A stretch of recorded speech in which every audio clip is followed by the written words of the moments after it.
nome é Sofia Neves, eu sou Presidente da Associação Plano I, que é a entidade que está a organizar em parceria esta iniciativa no âmbito da Semana da Interculturalidade promovida pela Rede Europeia Antipobreza de Portugal.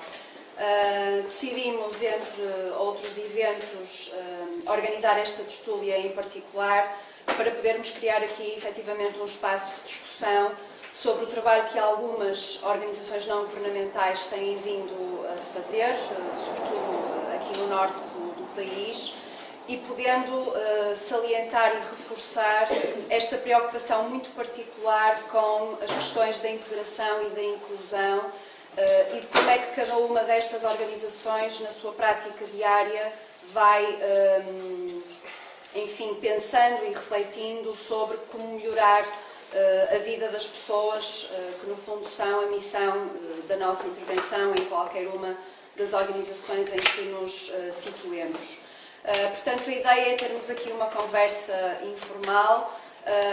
Primeiro, eu vou pedir a cada um dos meus convidados e minhas convidadas que se apresente, que apresente a organização que está aqui a representar e que possa depois, então, partilhar um pouco da forma como esta preocupação em torno das questões da interculturalidade está presente na prática associativa. Eu vou começar pelo Cris, até porque ele tem que sair um pouco mais cedo e, portanto, está constrangido pelo tempo. Vou pedir ao Cris que se apresente e que apresente também a organização que ele aqui está a representar. Muito obrigada. Obrigado em nome da Associação. Meu nome é Cristiano Georgescu, sou Presidente da Associação Saber Compreender, sou romeno, sou cigano, é por causa disso que eu estou aqui, mas pronto. A nossa associação trabalha muito à base de igualdade de género, mas o nosso foco principal é as pessoas que estão sem abrigos e não só, também com a população LGBT, também com a comunidade de ciganos, e o nosso foco é os sem-abrigos. Eu, como pessoa estrangeira, eu vivi na rua, fui utilizador de droga, e foi um pouco difícil para mim me adaptar para uma cidade e para um país que não era meu. É aí que eu quis mostrar às pessoas todas e à cidade no geral, que seja quem és uma pessoa. E acho que através da nossa associação nós também mostramos isto, que temos várias entidades dentro da associação e todos entendemos um com o outro, seja ele estrangeiro, seja ele da comunidade cigana, seja ele LGBT, seja o que for, todos somos pessoas e nós promovemos muito participação e igualdade entre nós todos. Este é o Saber Compreender. Obrigada, Cris. Depois, com certeza, no debate teremos a oportunidade de falar um bocadinho mais sobre esta associação, a Saber Compreender, que porventura todas as pessoas que aqui estão nesta sala conhecem e que tem sido uma referência incontornável no apoio às populações em situação de sem-abrigo e que encontra uma filosofia, do meu ponto de vista, muito diferente de outras associações que trabalham com estas populações, sem procurar criar aqui dependências e relações que não sejam tendo como horizonte a autonomia e a independência das pessoas. Mas depois poderão, se quiserem, também colocar algumas questões ao Cris. Vou passar a palavra à Paula Allen. Olá, boa tarde, obrigada a todos e a todas por estarem presentes. O meu nome é Paula Allen, sou vice-presidente da Associação Plano I, sou presidente do Conselho Consultivo para as Questões LGBTI e atualmente supervisora técnica do Centro GIS, Centro de Respostas às Populações LGBT, que é um centro especializado no atendimento a pessoas vítimas de violência doméstica LGBTI e um centro especializado no atendimento a qualquer pessoa LGBTI, seus familiares e pessoas significativas. Número de cartão cidadão. Depois estou tão cansada, não vou dizer muito mais, mas é isso. Mas se calhar para queres que eu fale da interculturalidade e do modo como o Centro GIS na sua prática cotidiana, no exercício da sua atividade, tem esta preocupação da integração, da inclusão? Sim. Automaticamente, a partir do momento em que temos uma estrutura que por si só é uma estrutura que está preparada com técnicos e técnicas especialistas que trabalham com uma comunidade, com pessoas específicas, a partir daí temos uma garantia imediata de todos os processos de inclusão serão garantidos àquelas pessoas. Nós temos, maioritariamente, em termos de nacionalidade, nós lidamos com pessoas portuguesas, brasileiras e temos uma utente italiana, mas temos que ter em conta que se o centro está em Portugal, nós atualmente estamos com 186 utentes e metade destas pessoas são pessoas trans. E a questão do processo de transição em Portugal, ainda na atual lei, apenas é permitida às pessoas de nacionalidade portuguesa e por isso muitos dos nossos, se não estou a pensar, acho que todas as pessoas trans que temos neste momento em acompanhamento são pessoas de nacionalidade portuguesa, porque por mais que possam procurar os serviços outras nacionalidades, em Portugal ainda não é permitido, vai ser alterado garantidamente, mas ainda não é permitido a outro tipo de nacionalidades fazerem este processo de transição cá. Em relação às questões de orientação sexual, ou seja, se há a sigla apenas ao LGB, temos pessoas portuguesas, brasileiras e uma pessoa italiana, penso que é só isto. Em termos de etnia, em Portugal, como vocês sabem, nós temos apenas uma minoria étnica, que é a etnia cigana, e temos 2 casos em acompanhamento, não dentro do Centro GIS, mas em estruturas escolares que pediram o nosso apoio por questões de orientação sexual relacionada com as questões da etnia cigana. Não é fácil trabalhar a orientação sexual numa etnia educada socialmente e desde sempre como heteronormativa, onde o casamento é a base, é o pilar e o ter filhos e filhas, então aí está perfeitamente sedimentado o conceito de família e por isso não é uma temática simples. No que concerne às pessoas LGBTI, na sua essência, às suas famílias, às pessoas significativas e aos técnicos e às técnicas que trabalham com estas pessoas e que se relacionam connosco, há para nós uma verdade implícita e um conceito que iremos manter sempre, que é a lógica do respeito. No Centro GIS não aceitamos ninguém porque não somos ninguém para aceitar ninguém, certo? Não estamos superiores a ninguém para podermos usar dessa palavra eu aceito, não aceito. Nós não aceitamos nada, nós respeitamos pessoas. Nós não temos de... Eu compreendo, também não compreendemos no Centro GIS. Não temos que compreender, temos que estar lá para respeitar e trabalhar com aquilo que as pessoas são na sua realidade e tentamos fazer o melhor possível. Ontem fizemos a apresentação pública da nossa unidade móvel.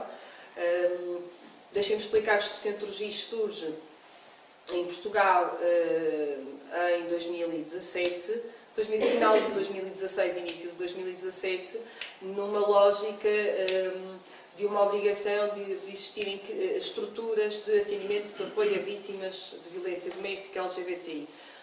Na altura, a doutora Catarina Marcelino toma a iniciativa de criar estas estruturas e em Lisboa foram criadas 2 estruturas, pela ILGA Portugal e pela Casa Aqui, e no Norte foi criada esta estrutura que é o Centro GIS.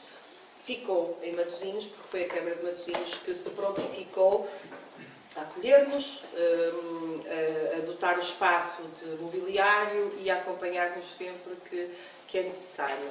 A verdade é que o Centro GIS tem nos seus objetivos trabalhar as questões LGBTI em toda a zona norte do país. Temos trabalhado muito também para o centro, porque nem sempre a ILGA ou a Casa Aqui conseguem subir, não é? Uma vez que eles têm Lisboa e Sul, e temos trabalhado também muito para o centro. Como devem entender, ser-se gay ou trans, lésbica ou bissexual em Matosinhos ou na cidade de Porto é uma coisa. Em Bragança, Vila Real ou ou no interior do país, independentemente da cidade, é outra completamente diferente. São fenómenos completamente diferentes e a forma como as pessoas são ou não são elas próprias e se encontram efetivamente integradas e conseguem agir naturalmente é bastante diferente. E por isso a unidade móvel vai nos permitir chegar até essas pessoas em locais mais distantes do que a área metropolitana do Porto, ao qual o GIS presta serviço, efetivamente. De uma forma geral é isto. Nós tivemos, também não queria, eu sei que estou aqui na ótica de Centro GIS, mas eu não quero deixar de dizer que a Associação Plano I teve um projeto e mantém um contacto muito estreito com populações da etnia cigana. Teve um projeto bastante recente, aliás, eu vim agora da apresentação de um dos produtos da qual não foi da Associação Plano I, foi uma parceria, foi da Maiêutica, mas um produto que saiu do projeto do Fundo de Apoio à Integração das Comunidades Ciganas e temos também um trabalho nesta área que na minha ótica é bastante significativo. E aí o Cris poderá falar também. Temos aí a Maria José, melhor que ninguém, da IACRE para falar sobre comunidades ciganas.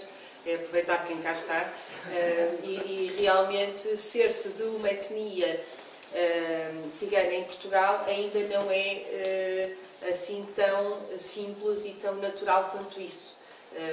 Até porque muitas das próprias pessoas ciganas continuam a assumir como eu sou um cigano português, não é? Não sou um português, não sou uma portuguesa, sou um cigano. Todas estas medidas de inclusão muitas vezes falham logo por aí, pela base.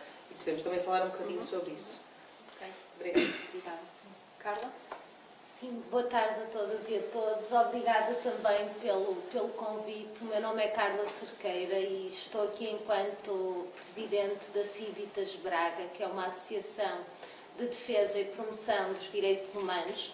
Ela existe em Braga desde 2003, foi criada primeiro a nível nacional, no final dos anos 80, com o objetivo precisamente de, no fundo, lutar contra as várias violações de direitos humanos e já nos anos 2000 um grupo de pessoas em Braga decidiu que seria importante também trazer para aqui esta associação com estes princípios e o que tem sido feito, sobretudo nesta área mais da interculturalidade desde o início, porque uma das suas fundadoras, a Margarida Vilarinho, que é uma pessoa que já não está entre nós, mas que sempre teve muito como objetivo trabalhar precisamente as questões da interculturalidade muito ligadas até às comunidades ciganas em Braga. O que foi feito foram vários, por exemplo, cursos de formação, por exemplo, de cidadania, de língua portuguesa em vários bairros da cidade. Foram feitos também, houve um grupo também de professoras no qual ela se incluía, que fez várias atividades de alfabetização e de literacia de mulheres ciganas e tentou-se cruzar sempre muito a questão de trabalhar com a comunidade cigana e também com as questões de género.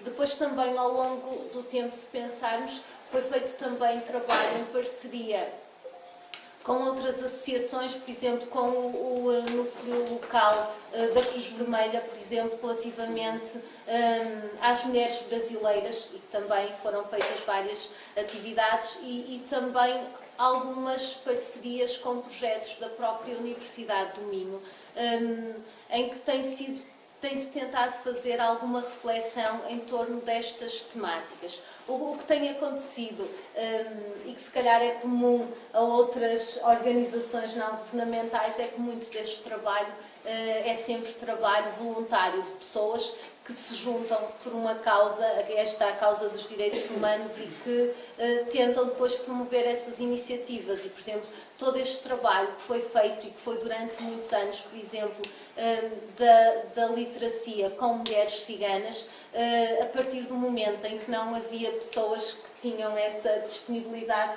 parou-se.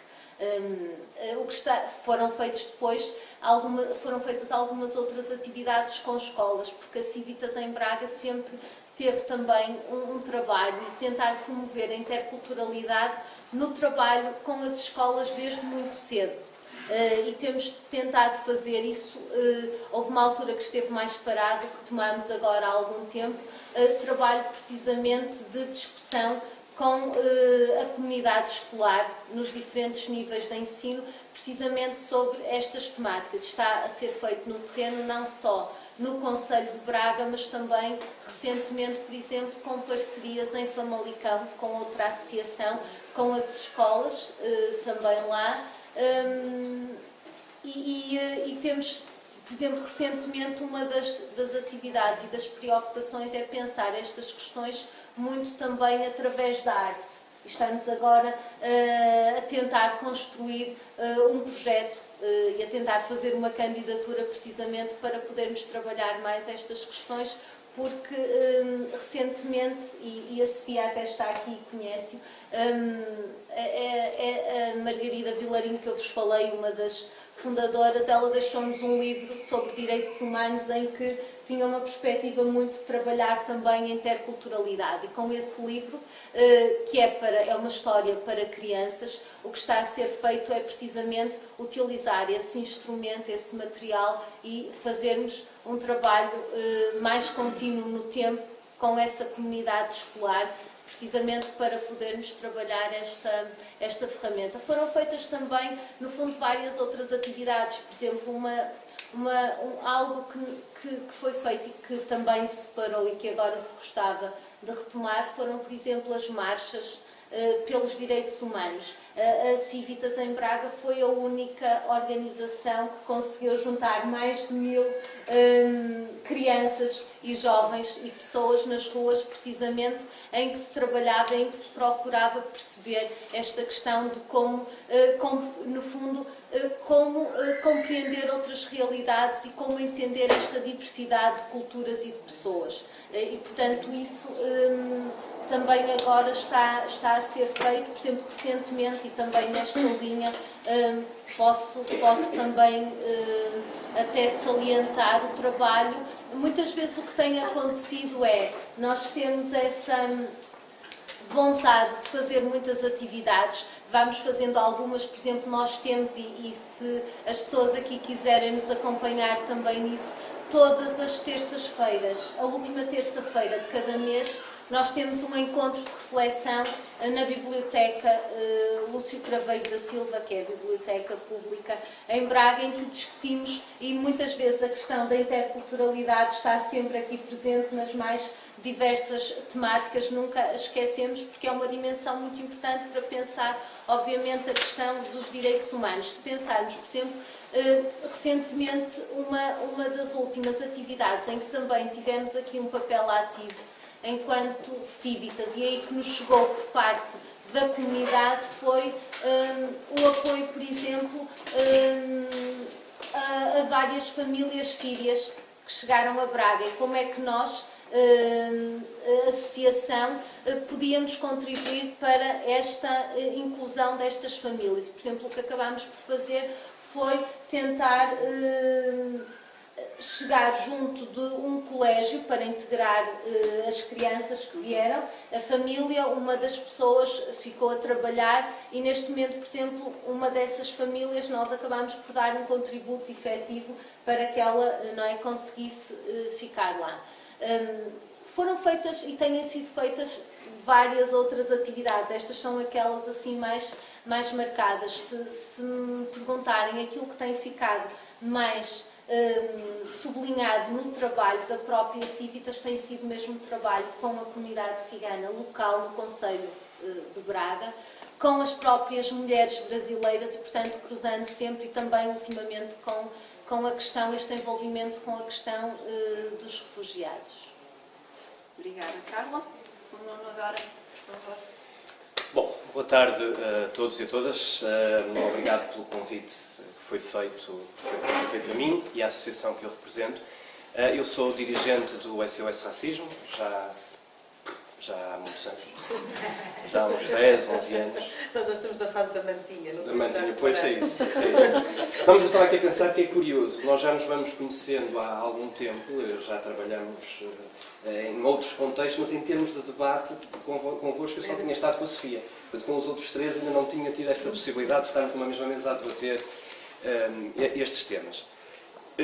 Se eu estiver a ser muito extenso, por favor, faz-me um sinal. Eu vou dividir a minha breve apresentação em 3 pontos. Primeiro, vou tentar explicar porque é que a interculturalidade é uma coisa porreira. Porque é que estamos todos a falar sobre isto, ou podemos estar a falar sobre outra coisa qualquer. Depois, tentar-vos explicar como é que a associação onde eu faço algum trabalho, como é que nós incorporamos esta noção de interculturalidade. E, por fim, vou-vos falar sobre fatores positivos nos dias de hoje e fatores negativos. Na parte negativa, eu espero suscitar alguma polémica e seria interessante para debatermos uma coisa que eu vos queria transmitir. Se não for polémico, também é bom, porque afinal estamos todos a pensar mais ou menos no mesmo sentido e isso poderá não ser tão alarmante como eu acho que é.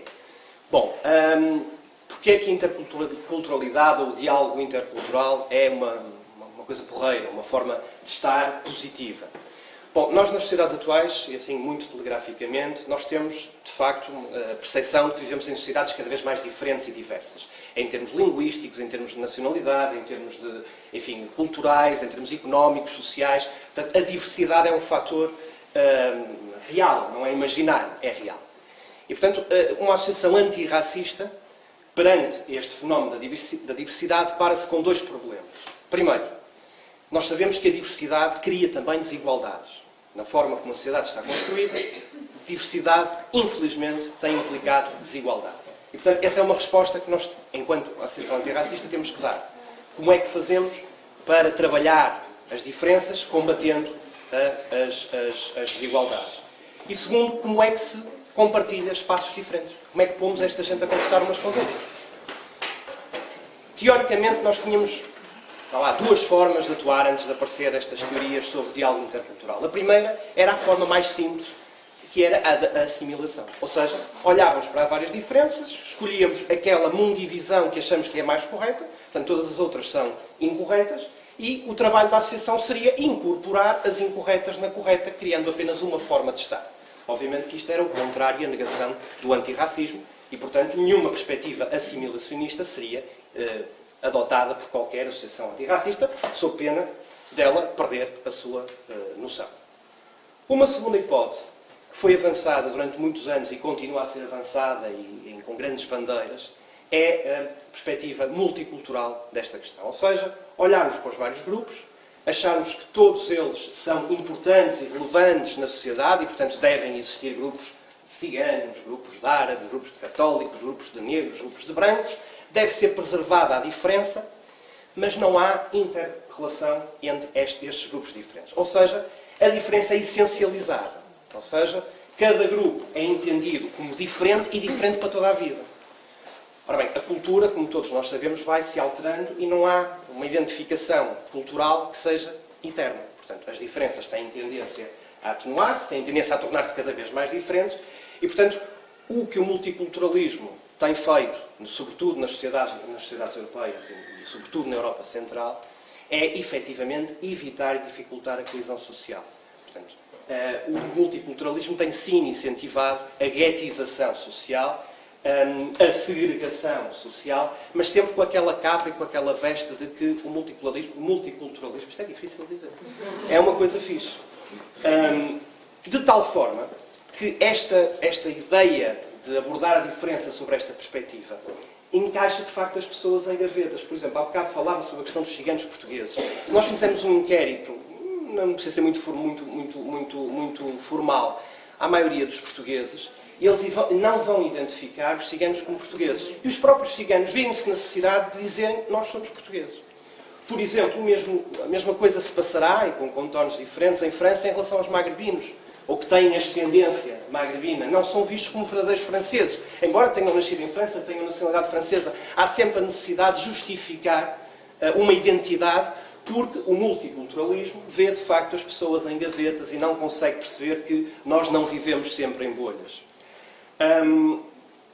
Tem um outro problema também o multiculturalismo. De facto, ao afastar as pessoas e ao não permitir a construção de pontes, faz com que a imagem que eu tenho do outro seja sempre uma imagem estereotipada. Ou seja, eu faço uma ideia de como é que o outro é, mas eu não tenho a certeza como é que o outro é. Eu teria mais coisas, mas vamos avançar. O diálogo intercultural de facto, cria-nos uma resposta, do meu ponto de vista, positiva. Porque obriga não só ao reconhecimento do outro, ao reconhecimento da diferença, e a Paula disse, ao bocado utilizou uma palavra interessante, que é o respeito, de facto, não é a aceitação nem a compreensão, é o respeito de que existe alguém diferente e com quem eu tenho necessariamente que me relacionar, e, portanto, o diálogo intercultural é um mecanismo efetivo de promoção da comunicação e de interação com o outro.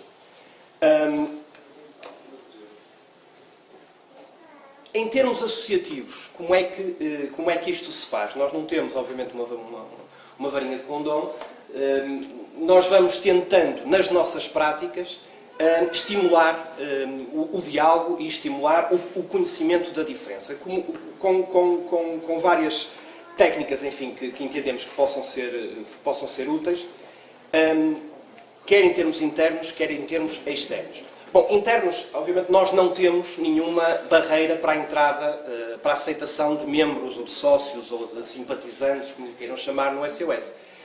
Existem muitas associações que promovem, defendem direitos humanos que têm esse tipo de barreiras. E eu já lá vou na parte das preocupações. O SOS não tem. É evidente que também não andamos à procura de colorir a associação. Portanto, quem aparecer é bem-vindo, seja ele branco, amarelo, negro, preto, azul, às bolinhas, toda a gente é bem-vinda. O que procuramos internamente é estimular lugares de fala, ou dar a voz a quem normalmente não tem a voz. É muito difícil. O exemplo do Cris, que é um exemplo, de facto, de força, é um exemplo que não é comum. É muito difícil para pessoas com o percurso de vida que o Cris aqui vos descreveu em meio de palavras, conseguir ter voz. É mesmo complicado. E, portanto, esse é um processo que nós internamente tentamos estimular. Quando há uma questão para ser discutida publicamente que tenha alguma relação com as comunidades ciganas, normalmente quem fala é quem está mais próximo dessas comunidades ciganas. Quando a questão tem a ver com afrodescendentes, normalmente quem fala é quem está mais próximo dessa realidade. Há, de facto, uma diferença de estrutura entre os núcleos do SOS. O núcleo do SOS do Porto é mais homogéneo, efetivamente, o que se calhar tem a ver também com a própria realidade da cidade e do Norte. O grupo de Lisboa é muito mais diverso, muito mais diversificado e muito mais rico nesse aspecto, porque, enfim, consegue-se fazer outras coisas que aqui no Porto não se consegue fazer. Por outro lado, tentamos também que o SOS trabalha com muitas entidades oficiais, não oficiais, associações. Bom, nós tentamos que os lugares que são ocupados nestas entidades, seja a Comissão para a Igualdade, seja o Observatório dos Direitos Humanos, vamos tentando também estabelecer essa relação de proximidade com quem dentro do SOS está mais próximo das comunidades. Externamente, bom, nós temos de facto, o SOS, apesar de ter como propósito combater o racismo e combater a xenofobia, e isso fazemos em várias dimensões, uma delas, por exemplo, é promover ou propor soluções legislativas para combater fenómenos que nós entendemos que não são admissíveis. Para esse efeito, nós não achamos que temos o dom da razão, quer dizer, temos algumas pessoas que pensam sobre isto, mas não todas as pessoas que pensam sobre isto. Vou-vos dar um exemplo de um processo que nós estimulamos aqui há uns anos e que deu algum resultado. Em 2012, a lei da imigração foi alterada, na altura, pelo governo de maioria PSD-CDS. Foi alterada do ponto de vista do SOS, não havia motivos para ser alterada. Aliás, a lei veio agravar a situação de muitos imigrantes a viver em Portugal, veio agravar a situação daqueles que pretendiam vir para Portugal, emigrar para Portugal, e, portanto, nós queríamos, de alguma forma, apresentar uma alternativa à proposta de lei. Mas a verdade é que nós não somos imigrantes. A maioria das pessoas que compõem o SOS não são imigrantes, são portugueses, a maioria das pessoas que trabalham. E, portanto, nós iniciamos um processo de contacto com outras associações de imigrantes para perceber quais eram os problemas que as associações indicavam e que sentiam, para tentar encontrar uma plataforma comum, e foi isso que foi feito. Nós, na altura, apresentamos uma proposta de alteração, subscrita por dezenas de associações. Apresentamos também à Provedoria de Justiça uma proposta para que o Provedor de Justiça apresentasse, por sua vez, à Assembleia da República para a lei ser alterada. Este foi um exemplo. Um outro exemplo, nós, há 2 anos, salvo erro, desenvolvemos por todo o país o projeto Não Engolimos Sapos. Não sei se tiveram conhecimento. Bom, é um projeto que visava combater a utilização de sapos de porcelana nos serviços, nos cafés, portanto, que é um símbolo, basicamente, de ostentação e de proibição de entrada de certas pessoas em estabelecimentos de acesso público. Neste caso, ciganos e ciganas. Pronto, nós queríamos, de facto, promover de uma forma positiva uma campanha para, enfim, informar as pessoas de que não é uma coisa porreira ter um sapo na montra. Queríamos fazer isto, de facto, sem nos pegarmos com as pessoas que têm os sapos na montra, mas também não queríamos fazer isto sozinhos. E, portanto, tentamos, não sei se bem, parece-me que bem, mas, enfim, é sempre sujeito a críticas, mas pronto, tentamos envolver comunidades, grupos ciganos e ciganas, para, em todo o país, constituirmos elementos, grupos, para irem aos cafés, falarem com os proprietários, cafés, restaurantes, lojas, o que fosse, para falarem com os proprietários explicando que, enfim, não era de bom tom ter ali um cartaz a dizer que cigano ou cigana não entra. E também para, depois de feito este périplo pelo país, montarmos várias exposições, também itinerantes, sempre com elementos das comunidades ciganas a encabeçar o processo. Bom, para fim já falei muito. Estado atual. Positivo e negativo. Ponto positivo. Estava aqui a tentar fazer um raciocínio e, de facto, eu creio que desde a crise económica, 2008, 2011 em Portugal, que o movimento associativo melhorou muito. Todos os vossos projetos todos apareceram depois desse pico de crise. Ou seja, houve uma organização, também como resposta à crise e, sobretudo, penso eu, como resposta às políticas de austeridade que os governos de então impuseram. Houve, de facto, uma resposta positiva, houve mais gente a interessar-se pelo movimento associativo, houve mais gente a aparecer em associações de defesa dos direitos humanos, e isso é um fator positivo. Há um segundo fator positivo, o ACM, nós somos imensamente críticos do ACM, sobretudo pela forma como é dirigida a Comissão da Igualdade, pela inércia no que diz respeito a políticas efetivas de combate ao racismo, mas há, efetivamente, fatores positivos a assinalar. E, de facto, alguns dos projetos que têm sido financiados e apoiados pelo ACM têm permitido, primeiro, recuperar imensos mediadores ciganos e ciganas que estavam perdidos e que não tinham, efetivamente, trabalho, não eram, o seu saber que lhes foi transmitido durante alguns anos estava esvaziado de funções e de conteúdo, portanto, isso é um fator positivo. Formou muitos novos ativistas. E, portanto, há também este fator positivo, ou seja, nos últimos anos, este dinheiro que tem sido aproveitado para projetos, para promover estas questões, tem sido melhor utilizado do que em anos anteriores, do meu ponto de vista, parece. Há também, e terceiro fator positivo, este desenvolvimento dos tais lugares de fala, ou dar a voz a quem normalmente não tem voz, tem dado, de facto, muitos e honrosos proveitos. Por exemplo, o caso dos afrodescendentes. Há uma série de associações que têm sido formadas para combater o racismo estrutural da sociedade portuguesa e que têm finalmente tido voz, não só nos meios de comunicação, mas é um avanço enorme nós podermos ter nos jornais, sobretudo, enfim, vou fazendo publicidade, ninguém me pagou para isso, mas no jornal público têm aparecido muitas vezes textos escritos por estas pessoas que há uns anos atrás não tinham nenhuma possibilidade de aceder aos meios de comunicação e, portanto, isto é, efetivamente, um sinal positivo. Termino com um sinal de preocupação, ou com dois sinais de preocupação. A primeira é muito simples. Embora tenha havido este desenvolvimento, mais pessoas, mais associações, nós continuamos a ser muito poucos. Há muito pouca gente interessada neste trabalho que envolve direitos humanos, que envolve trabalho com diversidade. Há muito pouca gente. Aliás, nós vamos conhecendo todos uns aos outros porque somos quase sempre os mesmos.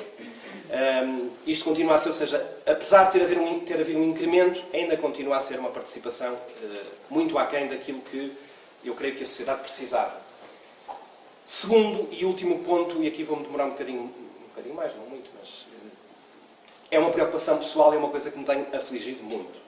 Espaços não mistos. Há uma tendência nos últimos anos, mas sobretudo nos últimos 2, 3 anos,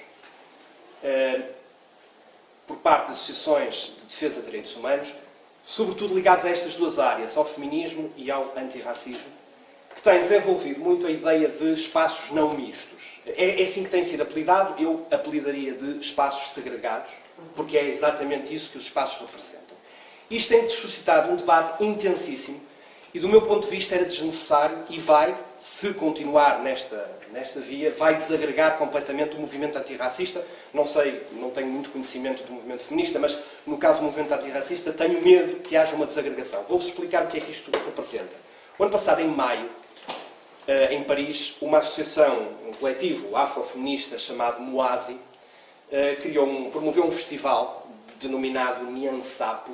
Um festival decorria em Paris, eram vários dias, com várias atividades, num espaço público.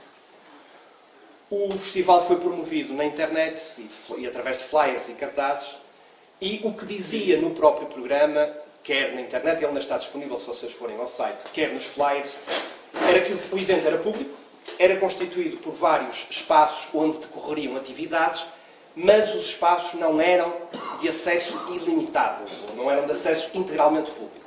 80% dos espaços eram denominados espaços não mistos feministas negros, ou seja, só poderiam entrar, de acordo com a associação, mulheres negras. Estes espaços, que representavam 80% do festival, destinavam-se a debates, agora estou a ler a transcrição, debates e construções de estratégias e agenda política, grupos de trabalho e reflexões sobre teorias afrofeministas. Depois havia um segundo grupo de espaços não mistos de pessoas negras, portanto só negros e negras é que poderiam aceder, que se destinava a uma reflexão sobre a comunidade negra e as lutas dos afrodescendentes. Havia um terceiro espaço não misto de mulheres racializadas, portanto, mulheres negras, mulheres ciganas, mulheres asiáticas, enfim, tudo o que fosse mulher não branca poderia aceder.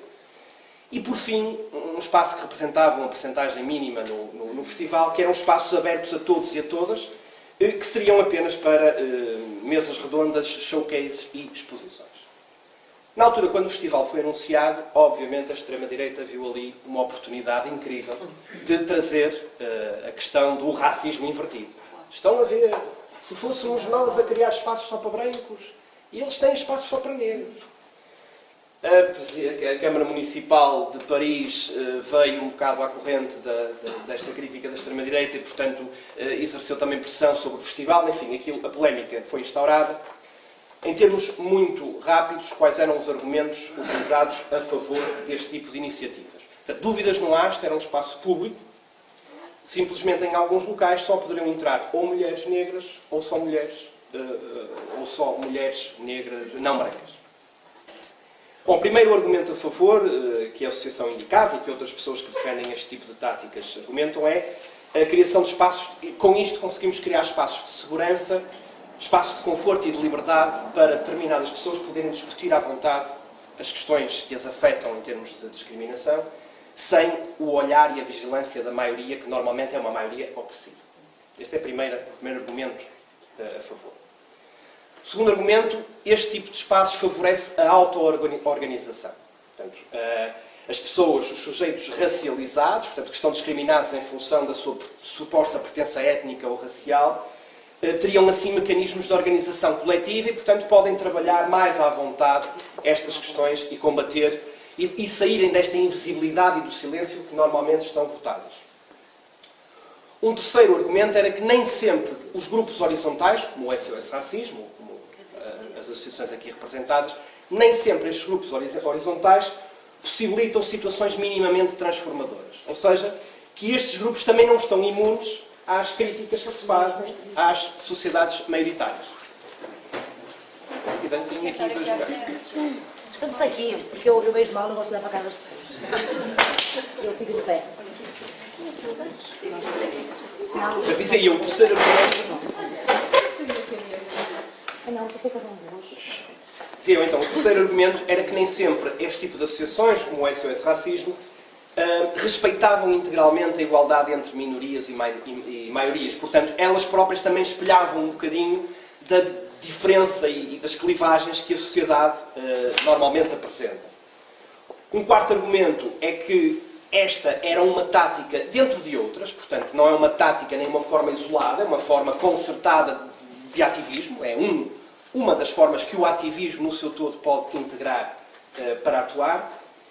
E, por fim, outro argumento, que só as próprias vítimas de discriminação é que teriam legitimidade para pensar e combater esta discriminação a que são votadas. Pronto, eu terminava com a minha crítica a este tipo de intervenção. Primeiro, eu não vejo muita diferença entre espaços não mistos e multiculturalismo. Ou seja, é uma medida, e desta forma como foi espelhada por esta associação, portanto, isto é um evento público em que a entrada ao evento e a possibilidade de reflexão é barrada a determinadas pessoas. Portanto, o que esta associação fez foi criar espaços para pensar o combate à discriminação, mas impedindo que determinadas pessoas pudessem entrar sequer para poderem pensar também elas sobre estas medidas. Portanto, essencializam a diferença. Ou seja, só pessoas com determinadas características físicas é que podem pensar e debater determinados problemas. Do meu ponto de vista, não promovem uma integral reflexão. Porque quando eu vou espartilhar a sociedade e só vou determinar que aquelas pessoas é que podem pensar sobre aquele problema, eu nunca vou ter uma reflexão intensiva e total. Eu vou ter uma pequena reflexão sobre o problema. Não me parece que promovam a coesão social. Aliás, eu estou a imaginar imensos espaços, espaços segregados que o multiculturalismo promoveu. Sobretudo nos bairros mais pobres e mais favorecidos em França, com o empowerment que foi dado, por exemplo, a algumas mesquitas em relação ao radicalismo de algumas camadas de população em França. Estou-me a lembrar de exemplos estapafúrdios, como a proposta da Joana Amaral Dias, de criação de transportes coletivos com uma parte para homens e outra parte para mulheres.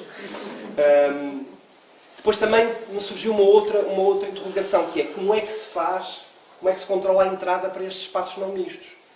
Só mulheres é que podem entrar. E os trans? Trans podem entrar, não podem entrar? O que é mulher? Depois, já repararam a quantidade de espaços mistos não mistos que se vai ter que criar? Vai haver um espaço só para mulheres. Pronto, mas a mulheres pode ser brasileira e portuguesa. Não, calma, só mulheres, imigrantes é que podem pensar nisto. Sim, mas podem ser mulheres imigrantes hetero, bisto. Não, calma. E vamos continuar a espartilhar. Eu acho que as pessoas não vivem em bolhas. Quer dizer, nós podemos ter interesses em comum, mas nós não vivemos em bolhas. Nós falamos com homens, com mulheres, com grandes, com baixos, com negros. Há uma coisa essencial, e com isto vou terminar. A minha presença numa associação antirracista resulta de um privilégio. Eu sou branco, sou homem, sou heterossexual, portanto, é só privilégio. Em termos de atuar nesta sociedade, eu sou um privilegiado. Portanto, eu não sou discriminado porque não sou cigano, não sou homossexual, não sou mulher. Eu não sofro na pele uma série de discriminações por estas condições que vos disse. Mas isto obriga-me, este privilégio, ou pelo menos a forma que eu assim concebo o meu ativismo, obriga-me a ter uma intervenção na sociedade. E, portanto, eu tenho não só o direito, mas acho que também tenho essa responsabilidade e o dever de intervir sempre que houver uma discriminação por este tipo de condições, por ser mulher, por ser gay, por ser cigano, por ser negro, por ser estrangeiro. Eu tenho o dever de participar. Isto não quer dizer que não devam ser promovidos os tais lugares de fala. Ou seja, as pessoas discriminadas, sim, devem ser as primeiras a falar para combater as invisibilidades, para combater paternalismos e falsas representações, para fomentar a interculturalidade e para promover também a auto-organização. Espaços segregados, é que não me parece ser uma boa opção. Pronto, desculpem se demorei muito. Nada. Eu acho que nos deste pistas muito interessantes para a discussão, mas antes disso eu queria dizer que para além das tuas múltiplas competências, também tens competências de telepatia. Porque quando eu pensei nesta tertúlia, eu pensei nela a partir também desta última inquietação que tu aqui trouxeste. Primeiro porque tenho dúvidas de que nós, associações, verdadeiramente sejamos interculturais nas nossas práticas. Uma coisa é o conceito teórico abstrato da interculturalidade, outra coisa é a operacionalização da prática intercultural. E eu tenho dúvidas de que nós o consigamos fazer no dia-a-dia, porque as especificidades são tantas que nós não conseguimos dar resposta a todas elas de uma forma que me pareça ser adequada e ser eficaz. Por outro lado, tenho sentido na pele, enquanto ativista também, essa segregação velada, em alguns momentos, e que me vai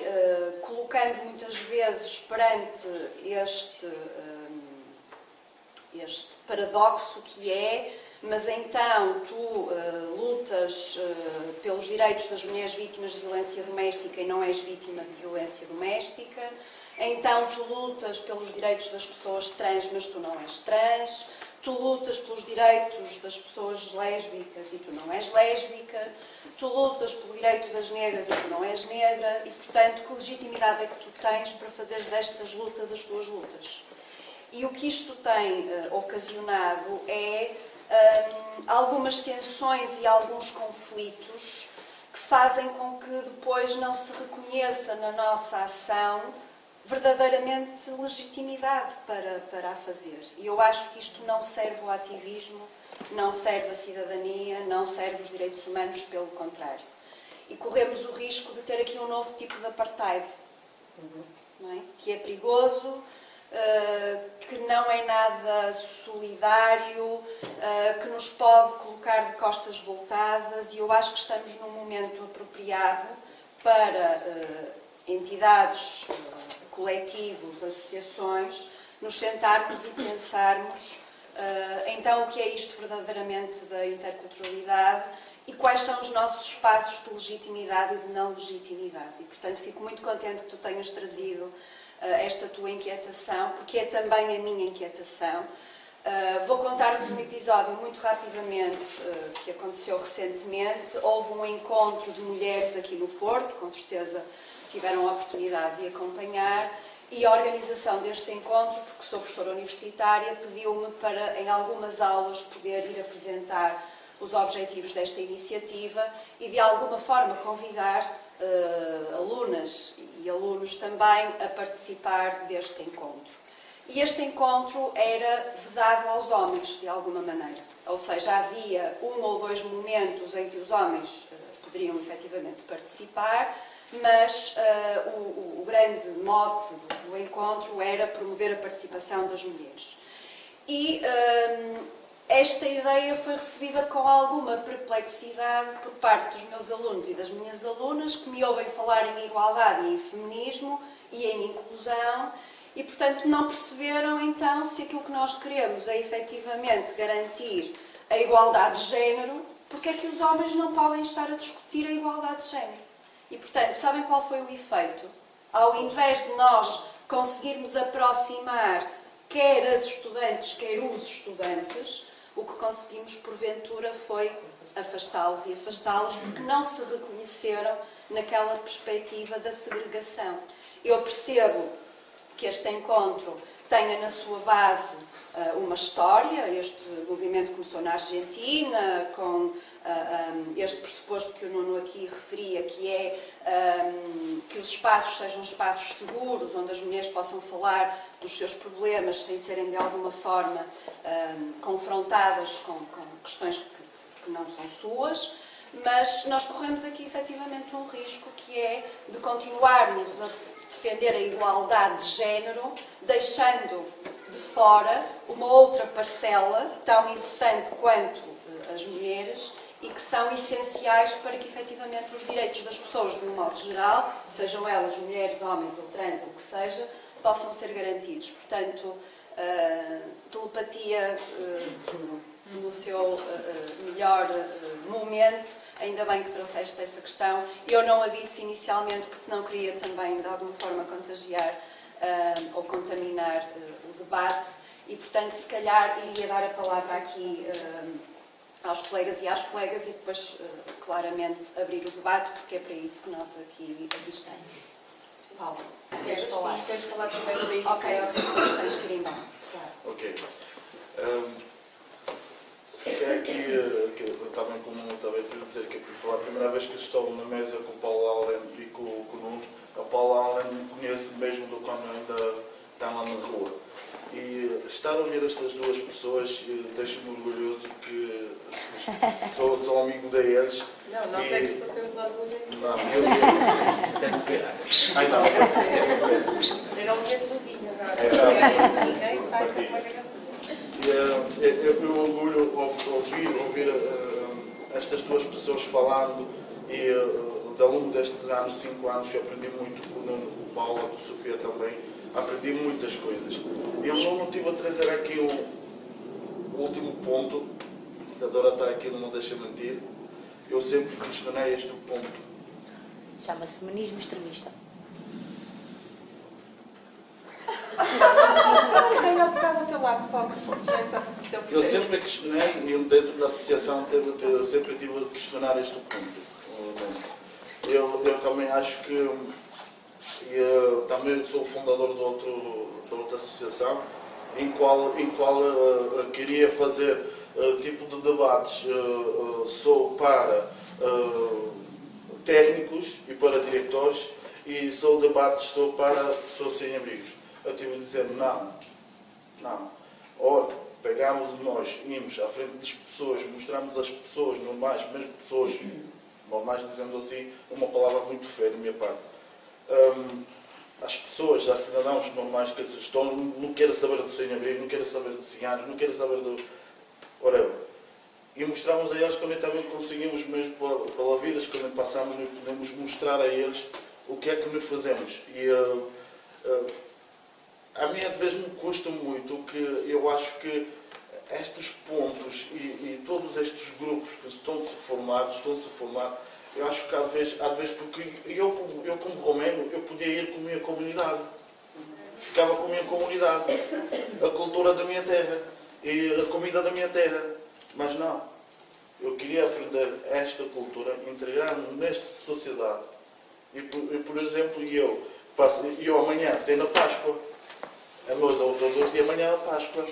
Mas não, eu já fiz Páscoa. Já tive esta parte portuguesa, católica. Mas não deixei a minha cultura. Não vou perder a minha cultura. Não, estou a juntar as duas. Estou a juntar o português com a minha cultura. Mas eu acho muito importante que se faz este tipo de grupos, grupinhos, não? Dizendo assim, mas lutar pela igualdade. Não? E seja o que for, eles que são, somos todos iguais. Para mim faz-me confusão quando às vezes digo que sou romeno. Não digo, só basta mostrar o BI, logo sou considerado cigano, mas eu sou, felizmente sou. E este sou eu, assim me deixou Deus, não posso fazer nada. Mas eu acho que o preconceito da nacionalidade, o preconceito que é o cigano, o preconceito que eu defendo a população negra, o preconceito que eu defendo a população LGBT, que é muito estranho para um cigano defender a população LGBT, é muito estranho, mas não me deixa ser eu cristiano, que eu cresci assim, igual, todos somos iguais, todos temos duas mãos, dois pés. Eu acho que é muito importante estes grupos, mas não focados só por uma coisa. Não focar só uma coisa, porque a nossa associação não é focada só por uma coisa. A nossa associação, saber compreender, não é focada só por as rondas. Não é focada só por as rondas. Aí dava aquelas rondas para fora, já estive a dar a comunidade desgraçada, vai, já é sábado, não tenho nada a fazer, vamos a uma ronda. Não, nós saímos à rua, nós tratamos pessoas por igual. Dentro da associação, desde que se fundou, tive de dizer, e eu e o Eduardo tivemos de dizer, dentro não há doutores. Há pessoas, há nomes, e todos somos tratados por igual. Porque eu acho que é muito importante quando que eu senti isto na minha pele. O que significa ser um doutor? Dar-me um prato, só uma pessoa, dar-me um prato de comida e no outro dia tentar cumprimentar ao método da Trindade e vir-me os postos, sentir na minha pele estas coisas. É por isso que eu tive de dizer sempre, eu e Dora temos de dizer sempre, todos somos iguais. Descer os pés na terra, porque este mundo, o que difere de todos é a sua nacionalidade, mais nada. De resto, somos todos moradores de um mundo rotundo. Somos moradores deste mundo. Eu acho que é muito importante tentar respeitar o lugar de cada um e a nacionalidade. De resto, somos iguais. E a mim me faz confusão que eu vou por muitos lados e vejo, quero dizer que dentro da comunidade de cigano português, senti este um pouco da minha parte.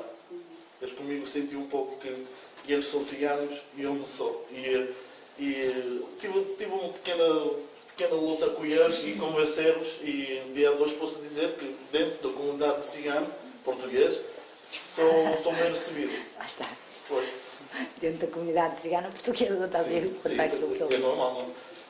Sou bem recebido porque vi que sou um lutador, que luto. Eu sou uma pessoa que não resisto a primeira porta fechada. Eu costumo dizer sempre, me fechas a porta e eu entro pela janela. Não escapas de mim. Eu sou assim. Em relação à Associação Saber Compreender, o que faz muito, promove muito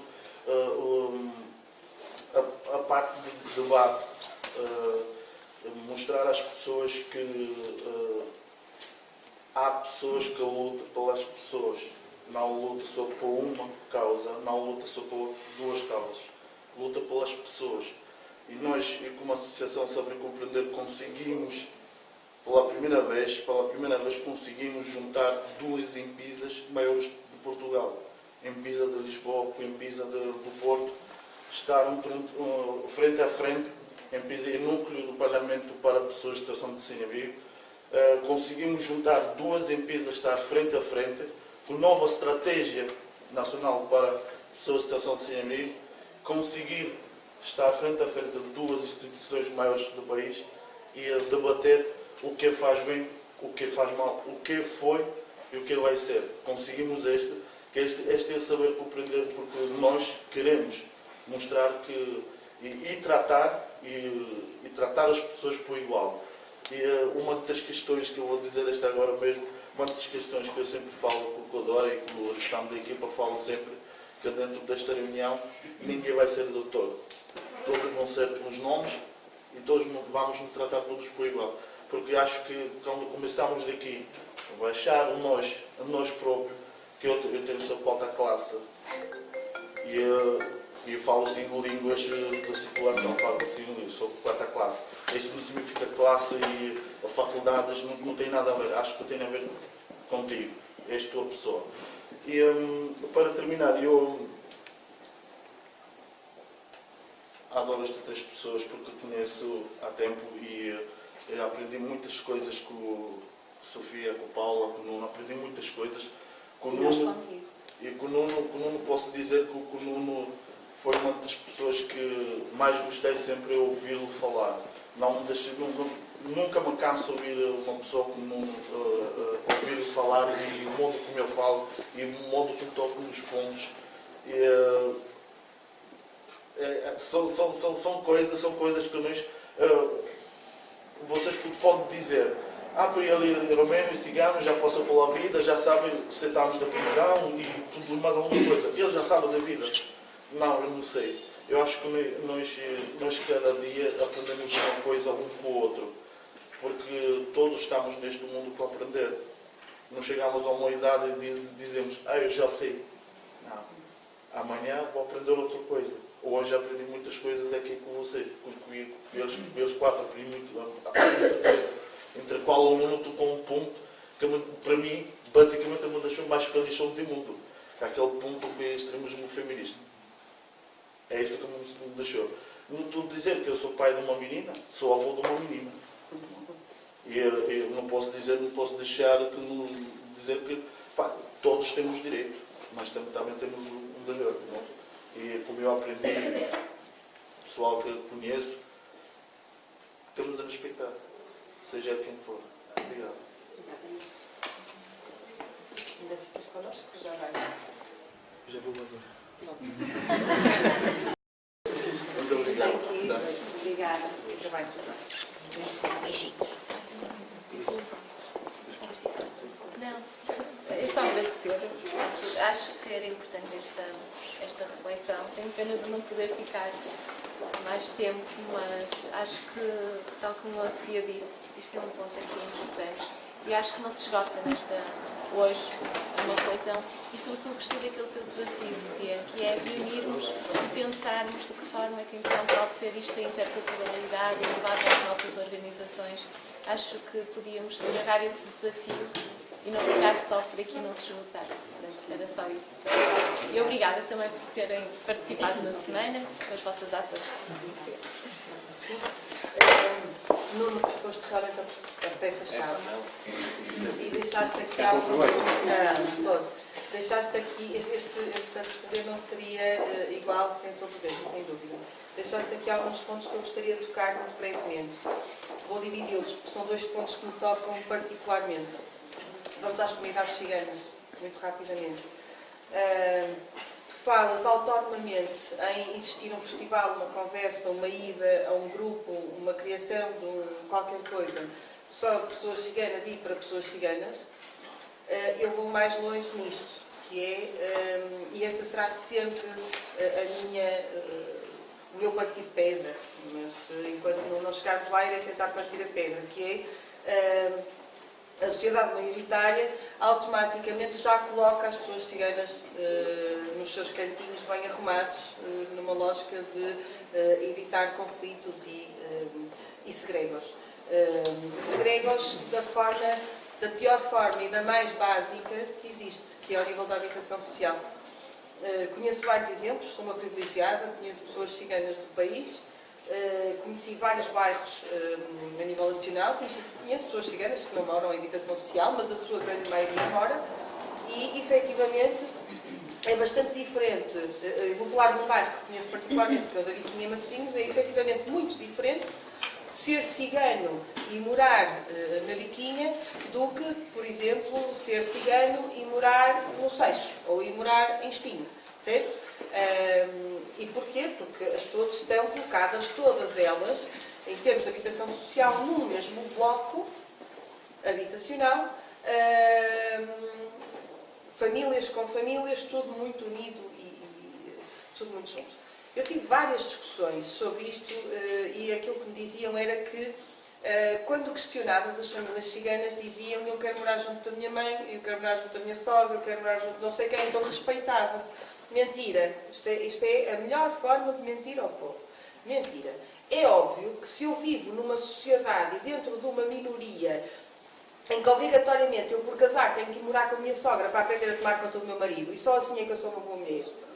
Se eu vivo dentro deste regime, é óbvio que quando eu for questionada, e com a minha sogra ao lado, se gostaria de ter uma casa no bloco, alguns metros acima, eu vou dizer: não queria mesmo morar com a minha sogra assim juntinha, certo?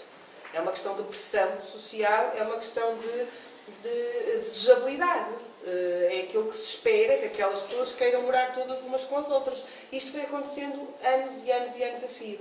A verdade é que eu assisti a casos muito claros e muito específicos de pessoas que foram afastadas daquele bloco habitacional, em que a realidade delas mudou da água para o vinho em muito pouco tempo.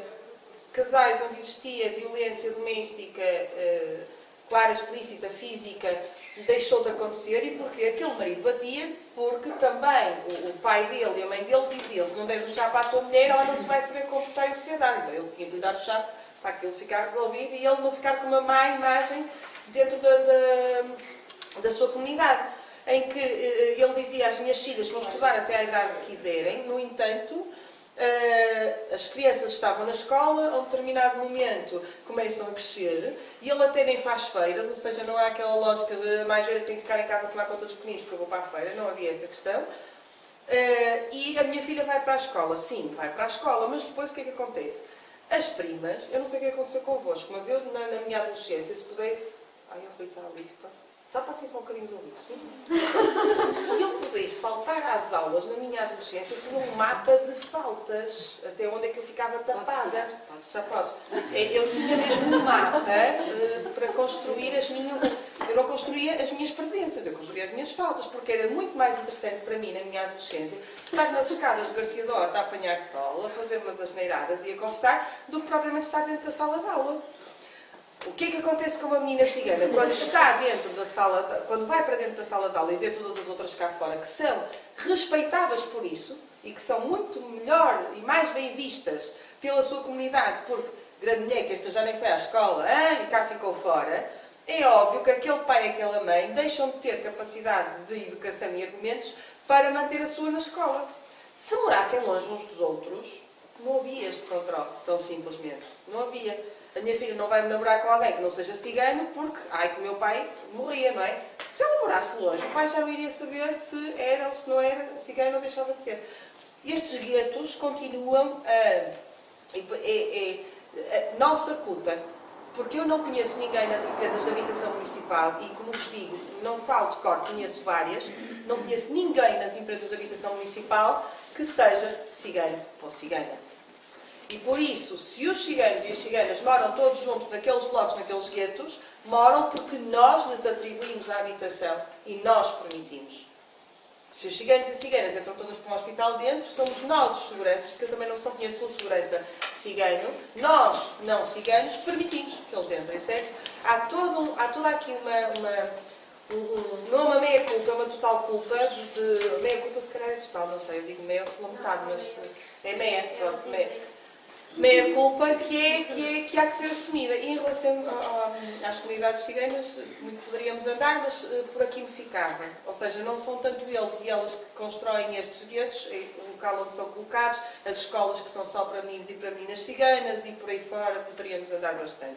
As crianças ciganas que chegam à CPCJ e que lhes é dito que quando vai para tribunal é de outra etnia, e por ser de outra etnia já não se aplica o que quer que seja em termos legais, parece que existe um código legal diferente para as etnias e não etnias, e adiante. Questões LGBTI. É verdade, já fui várias vezes confrontada. Eu reúno um sem número de características, como o Nuno dizia há pouco, eu reúno-as todas. Não é? Eu sou mulher, neste caso deveria ser homem, mas sou mulher. Sou mulher, sou de uma zona da cidade bastante privilegiada. Atenção, sou tia, não é? Sou católica, sou heterossexual. Reúno aqui um sem número de características que não permitem, muitas vezes, ser bem aceite, numa primeira fase, depois as coisas mudam, ser bem aceite a trabalhar com a população LGBTI. Porque já fui confrontada em várias circunstâncias, confrontada até com ameaça de porrada, de que não és lésbica, não tens que falar. É claro que eu volto à velha, é uma estupidez que vos vou dizer, é mais uma das minhas simples estupidezes, e eu tenho imensas, sou aqui um livrinho de estupidez, que é, então para ser oncologista é preciso ter cancro, primeiro. Okay? Para ser, por aí fora, certo? É esta estupidez natural. Porquê que para eu trabalhar com pessoas LGBTI eu tenho que ser lésbica, ou tenho que ser trans, ou tenho que ser... É ridículo, é completamente ridículo. A verdade é que o que tem vindo a acontecer nesta população, e é assustador para mim, é que muitos dos locais do roteiro LGBTI da cidade do Porto, noturno, de diversão noturna, já não existe uma boa aceitação das pessoas hetero. Estar num local maioritariamente com pessoas lésbicas, gays ou bissexuais, ser-se hetero não se é assim tão bem-vindo. Tem vindo a acontecer isto, nós visitamos locais noturnos e nota-se que isto acontece. Agora, ia dizer só mais uma coisa e já me esqueci. As questões LGBT. Vocês agora, se eu estivesse nesse lado, e mazinha que sou, estaria de mão levantada a dizer então porque é que a Plano se decidiu a criar um centro específico só para pessoas LGBTI. Não será esse mais um gueto, não é? Mais a Plano criou um centro de respostas especializado, certo? Que atende quem quer que seja na temática LGBTI. Quando a pessoa me entra pela porta dentro, a primeira coisa que eu faço é perguntar LGBTI. Deixa-me só registar-se para garantir que pode entrar. Okay? Temos um grande número de pessoas que são cisgênero, heterossexuais e que usufruem dos nossos serviços. Usufruem dos nossos serviços porque precisam de um acompanhamento especializado nesta temática.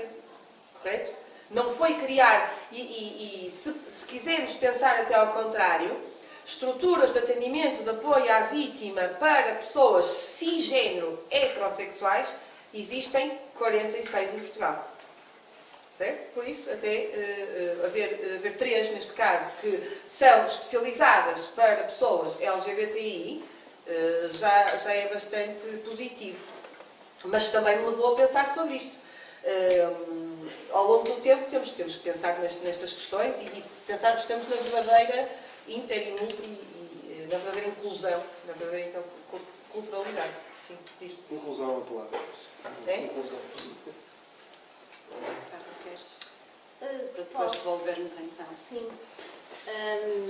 Obrigada também por estas reflexões.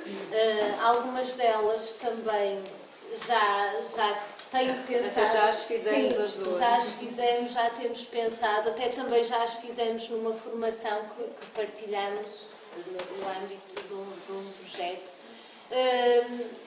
E realmente eu acho que tem sido, quer pessoalmente, quer estando nesta associação, por exemplo, que me levou a estar mais próxima e a ter um papel mais ativo, porque eu já desde há algum tempo que me reconheço como ativista, primeiro começando pelas questões dos feminismos e da igualdade de género, mas depois sempre com base nos princípios dos direitos humanos. Se calhar foi precisamente isso, foi começar por ver que começam a existir várias associações, coletivos, etc., que acabam por contribuir para esse sectarismo que tu e para essa segregação que apontavas, Nuno.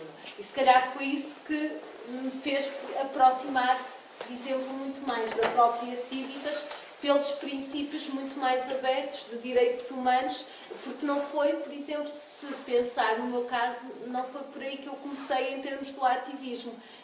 E agora, quando olho, é um dos lugares onde eu me revejo mais precisamente por isso, por essa abertura que existe para pensar. E para pensar coisas que vocês aqui disseram que eu acho que são muito importantes e que vão marcando o próprio cotidiano da associação e o meu como pessoa dentro da associação, que é o facto de olharmos para estas diferentes lutas e para as desigualdades sociais que existem de uma forma muito horizontal, em que muitas vezes elas vão cruzando, em muitos momentos, noutros não, mas elas são todas importantes e nós devemos estar nelas todas. E, por exemplo, quando a Paula agora levantava isto, eu partilho só convosco de uma forma muito rápida um episódio, também onde isso se colocou, que foi quando em Braga, em 2013, se decidiu criar, fazer a marcha, sim, a marcha dos direitos LGBT, do orgulho LGBT. E a Civitas foi a primeira associação na cidade que acabou por promover a reunião onde coletivos e onde pessoas individuais se juntaram. E eu acabei por estar muito próxima, estava em todo o processo e quando fomos apresentar, recordo-me perfeitamente na Rádio Universitária do Minho, que íamos fazer a marcha, a primeira pergunta, eu fui com outras pessoas, foi tipo, mas porquê é que está aqui a fazer parte se não pertence?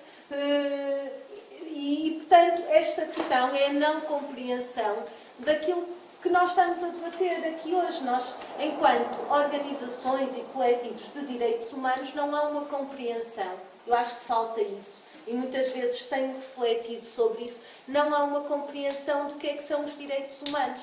E, portanto, como é que nós, como organizações, incorporamos todas estas diferentes lutas? Porque parece que temos de ter estas características ou de ter rótulos para podermos lutar por estas questões. Ao mesmo tempo, e aqui fez-me pensar outra questão, que é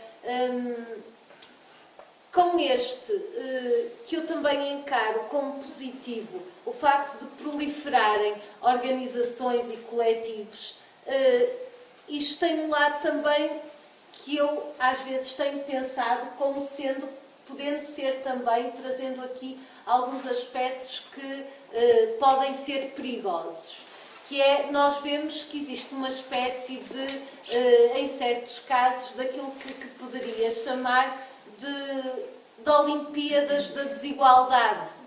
Ou seja, em determinadas temáticas de direitos humanos, parece que há uma luta pela visibilidade, por mostrar eu é que faço, eu é que estou, eu é que apareço.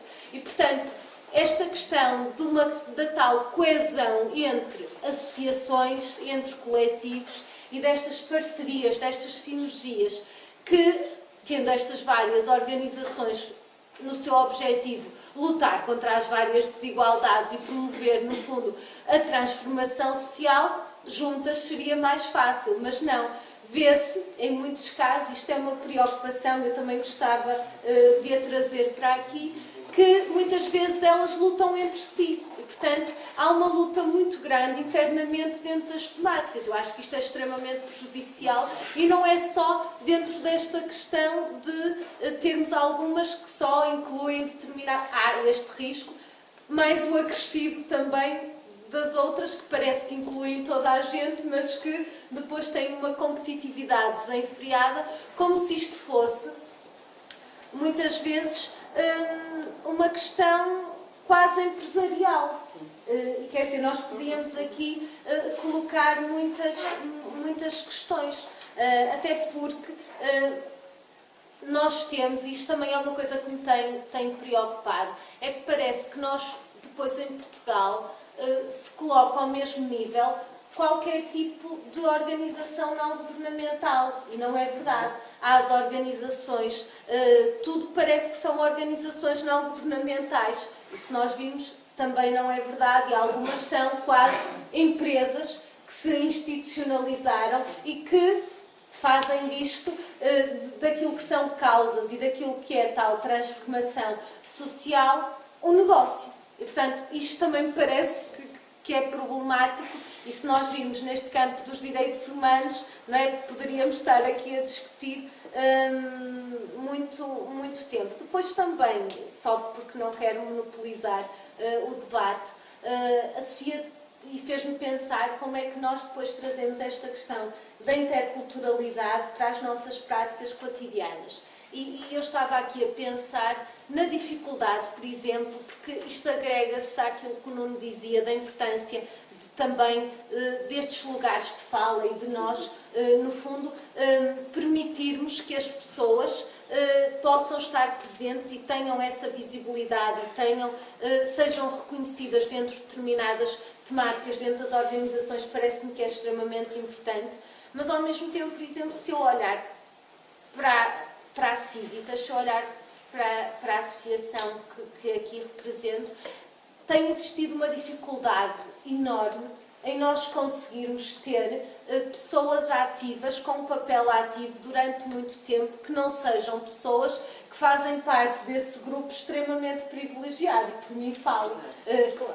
Porque quer ser as questões da própria precariedade que estão associadas, não é, às outras pessoas, e este acumular de situações de desigualdade fazem com que, por exemplo, às vezes nós tenhamos presentes que participem ativamente determinadas pessoas, por exemplo, como já aconteceu, ainda há pouco tempo tínhamos uma jovem cigana, mas que depois, por questões económicas, teve de sair da cidade, quer dizer, afastou-se, como tínhamos outros casos, e quer dizer, como é que nós podemos, isso às vezes tenho pensado e hoje fiquei mais com essa reflexão para o fazer, o que é que nós também, como associações, o que é que podemos fazer para conseguir, no fundo, trazer mais pessoas e conseguir, no fundo, que isso seja mais presente no tempo e mudar essas práticas, porque realmente nós vemos que já às vezes é difícil para nós, quanto mais para quem tem uma sobrecarga e tem situações de muita mais precariedade do que a nossa diária, não sei, ficava-me por aí. Eu penso que tu queres dizer alguma coisa antes de passarmos para ali. Estava a pensar. Sinto no teu não verbal que estás aí a fervilhar uma reação. Eu sou telegráfico, estava a pensar só aqui em várias coisas ao mesmo tempo. Telepático e telegráfico. Telepático e telegráfico. Acho que estamos todos de acordo. Eu acho que a questão legal do intercultural e da interculturalidade é um desafio enorme. Eu vou-vos contar um exemplo, muito rapidamente, sobre como é que isso é de facto um desafio enorme e é muito difícil manter. Agora, eu creio é que os caminhos alternativos que não promovam o diálogo, que não promovam a conversa, o relacionamento, são sempre piores e, portanto, sendo difícil, é desafiante. Assim, umas notas muito breves. É óbvio que o espaço hoje estará aberto a toda a gente, mas há espaços que são criados e que podem suscitar segregações. Eu estou a imaginar, por exemplo, os CLAI e os CNAI. Olha, os CLAI e os CNAI, que são os Centros Nacionais de Apoio ao Imigrante, ou centros locais, são tipo lojas de cidadão, como as lojas de cidadão que existem em todas não, mas em muitas cidades, só para imigrantes. Ou seja, um imigrante que tem que tratar dos papéis vai lá e trata do papel no registro na conservatória, do registro criminal, na segurança social e no CEF. Estes espaços foram criados com uma ideia positiva, ou seja, um imigrante, obviamente, quando chega a um país, está normalmente perdido, não sabe muito bem onde é que as coisas ficam, e o Estado achou que deveria tomar este paternalismo sobre a pessoa que está perdida, imberbe, e criar-lhe um espaço para ela tratar dos negócios todos. Isto, do meu ponto de vista, apesar da intenção ser positiva, não promove a inclusão. Porque a razão é que um imigrante não há de ir a uma loja por cidadão como outra pessoa qualquer. Bastava, aliás, a loja de cidadão aqui no Porto tem uma repartição do SES. E tem todas as outras repartições que estão nos canais e nos colares. Portanto, isto de serviços administrativos para nacionais e para estrangeiros, a ideia pode ser positiva, mas é a criação de um gueto. Eu percebo outra nota sobre, tu utilizaste um exemplo, que é um exemplo recorrente. Nós, no SOS, temos um problema diário de responder às pessoas que nos acusam de sermos racistas, que é uma coisa que às vezes me tira do sério, mas pronto, com muita paciência lá vamos respondendo. Sobre a questão dos ciganos e de facto, quando aparece uma notícia no jornal de que um grupo de ciganos entrou pelas urgências dentro e ninguém fez nada, porque são ciganos, não se pode fazer, parece que há uma espécie de... Todas as semanas, grupos de brancos assaltam estádios de futebol com lançamento de petardos, com violências, e há um pacto social que promove, inclusivamente, soluções de policiamento específico para levar bandos de energúmenos aos campos de futebol. Eu sou um adepto fervoroso de futebol, eu gosto muito de futebol. Amanhã estarei lá sentado no meu lugar no Dragão, que está a correr mal, mas vamos ver... Não. Mas custa-me ver que parte das pessoas que estão naquele estádio passam o jogo todo a insultar toda a gente, precisam num cordão policial para as levar e trazer. Ainda há umas semanas, no Guimarães Braga, umas semanas, já foi há uns tempos, um grupo de brancos, não ciganos, chegou à cidade de Guimarães e bateu em toda a gente. E, portanto, como? Usam meios bélicos, Usam meios bélicos, sim. Portanto, há de facto, quando a violência é por determinados grupos, nós temos tendência, de facto, a sobrevalorizar e às vezes não percebemos que a violência existe. Tenho tantas coisas para dizer. Bom, vou só dizer um exemplo para vos tentar transmitir. Não telegráfico. Então, eu às vezes conto muitas histórias e se calhar já contei algumas pessoas já ouviram esta história, mas pronto, é uma história que eu uso muito para explicar que às vezes esta coisa do diálogo intercultural é mesmo difícil. Foi um caso há uns anos aqui no Porto, num bairro aqui da cidade, em que um elemento do bairro, um cigano, tinha sido detido pela polícia. A polícia fez uma rusga por uma questão de tráfico de droga, não interessa agora, e teve uma pessoa com 19 anos, 20 anos. Pronto, levou para a escola. Familiares que não estavam presentes porque tinham estado a trabalhar, quando chegaram mais tarde, foi-lhes comunicado: olha, o fulaninho de tal, para a polícia teve aí, levou. E pronto, e há um senhor com o seu filho, o miúdo na altura tinha 15 anos, acho eu, que foram à esquadra para tentar perceber o que é que se tinha passado. A polícia não lhes deu informação, mas deu-lhes um enxerto de porrada descomunal, tanto que o pai foi parar ao hospital, o miúdo não foi porque os ferimentos não eram graves, ficaram a dormir na esquadra, no dia seguinte foram presentes ao juiz, com a acusação de que pai e filho tinham invadido a esquadra e tinham batido nos polícias. Portanto, o cenário, vocês estão mesmo a ver, um pai e um filho entrarem numa esquadra cheia de polícias para bater nos polícias. Isto era de todo verosímil. Bom, a acusação da polícia não deu em nada, como é evidente, foi arquivada. Ele e o filho apresentaram uma queixa contra os polícias por terem sido barbaramente agredidos e, honra seja feita aos tribunais, os dois polícias foram dois que foram condenados, na altura, salvo erro, foram a 20 meses de prisão, embora com pena suspensa. Bom, eu já estou-vos a contar já ao final, mas durante este processo, pouco tempo depois de eles terem sido agredidos, eles contactaram-nos, os ciganos contactaram-nos, pedindo apoio e eu estive lá, falei várias vezes com ele. Na altura, eu tinha a minha inscrição, eu sou jurista, na altura era advogado, tinha a minha inscrição na ordem ativa. Portanto, aconselhei-os no que devia aconselhar, como advogado, mas a minha posição ali não era de advogado, era de ativista, e portanto o que eu lhes disse foi: nós, SOS, queremos intervir porque nós temos que transmitir para a sociedade em geral que não é admissível este tipo de violência, sobretudo neste caso. E pronto, e eles concordaram, e nós na altura emitimos um comunicado a denunciar o que se tinha passado, com o apoio da comunidade cigana. Bom, entretanto, como vocês sabem, os julgamentos em Portugal demoram uma eternidade e, portanto, nós não mantivemos sempre, e porque eles tinham os seus advogados, portanto, nós não prestamos apoio jurídico direto, eles tiveram os seus advogados e, portanto, nós fomos mantendo algum distanciamento, mas sempre interessados na situação. Quando saiu a sentença, nenhum órgão de comunicação social tomou conta daquilo. E, portanto, o que eu fiz, na altura, eu estava em carrega aqui no Porto de tratar desse caso, eu fui ao tribunal, pedi para consultar o processo, os processos são públicos, consultei o processo, li a sentença, cheguei cá fora, emiti um comunicado, horas depois, assim que telefonou, fiz a peça, dei a entrevista, não sei o que mais, é das poucas sentenças de polícias condenados por violência policial, neste caso com motivação racista, embora isso não tenha ficado provado, mas nós achamos que essa foi uma das motivações. E pronto, e pensei, fiz o meu dever enquanto ativista. A peça, entretanto, eu lembro que na altura, isto foi numa sexta-feira, eu fui para Lisboa no fim de semana e no domingo, quando estava a regressar no comboio, o cigano que tinha sido agredido telefonou.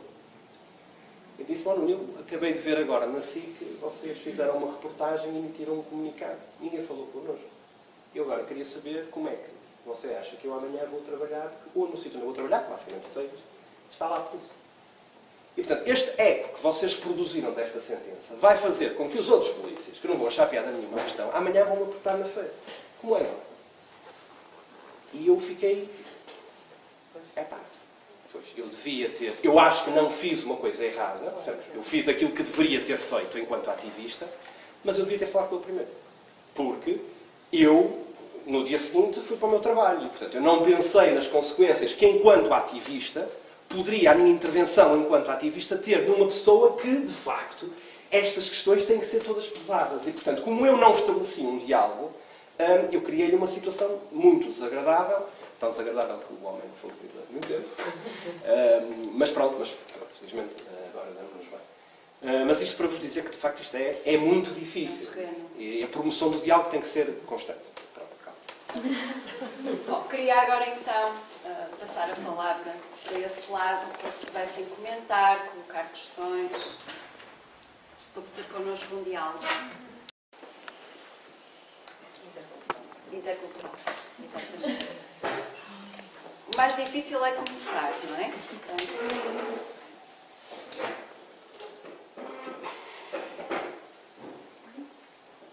Não vamos fazer pressão, vamos orar.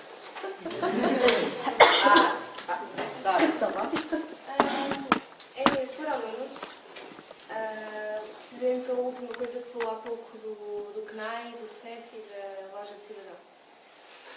Eu convivo, na minha empresa, eu vejo muitas pessoas de outras nacionalidades que vêm para aqui trabalhar, são inclusive contratadas pelo LinkedIn para vir trabalhar para o Porto e precisamente passam por essa questão de não conseguir ir a uma loja de cidadão e conseguir ter alguém que fale com ele ou com ela. Porquê? Porque eles falam francês, não falam inglês. Portanto, eles não conseguem comunicar com a pessoa que está na loja de cidadão. Ou seja, ainda concordo com isso, na questão do CNAI, portanto, ser uma segregação, temos também de perceber até que ponto é que as nossas lojas de cidadão estão preparadas para comunicar com alguém que não fala inglês. Portanto, era só queria deixar Essa nota. essa. E abrir o debate. Eu gostava de me pronunciar, pronto, mas... Se calhar pedíamos que se apresentassem pelo menos o nome. Dora. Eu chamo Mónica, pronto, sou psicóloga e no fim vou dizer onde é que trabalho, que é para ter mais piada. Trabalho no CNAI. Estou bem.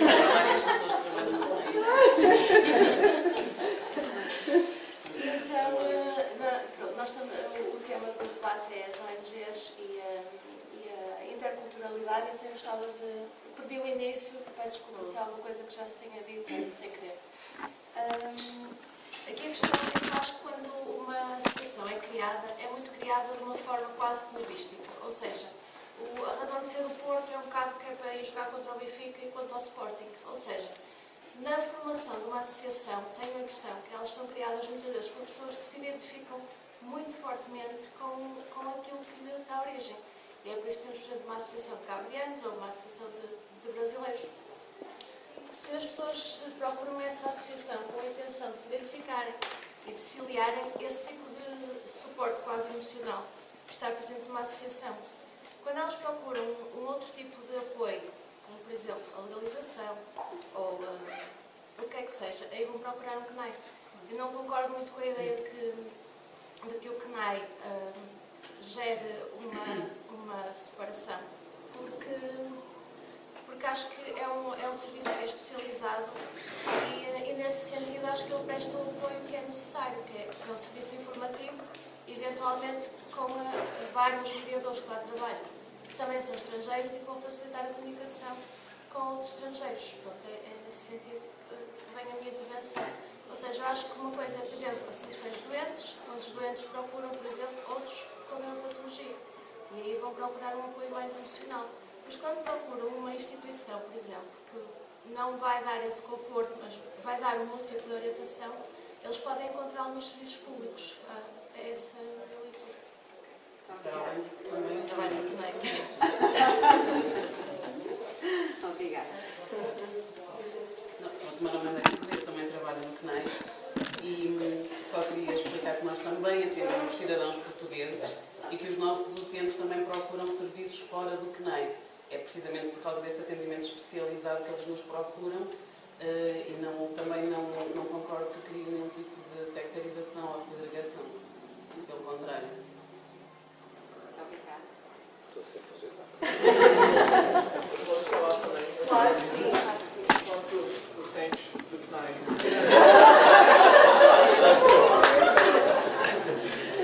posso dizer que de fato facilita muito. Para quem já foi na Segurança Social sabe que a situação, eles não são, quer dizer, eu vou generalizar um pouco, mas não estão bem preparados muitas vezes nem para lidar. Está aqui alguém da Segurança Social. Só para... Se estiver melhor, fica a dica aí. Às vezes não estão preparados nem mesmo para lidar com situações que sejam dos cidadãos portugueses.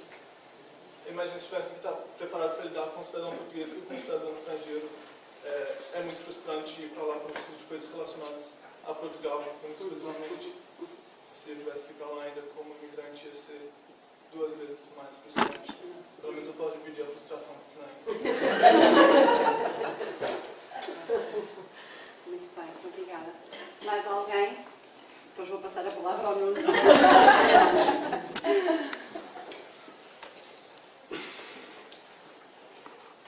Vou já passar a palavra ao Nuno. Muito telegraficamente e sem querer defender alguma medida que vos faça perder o emprego.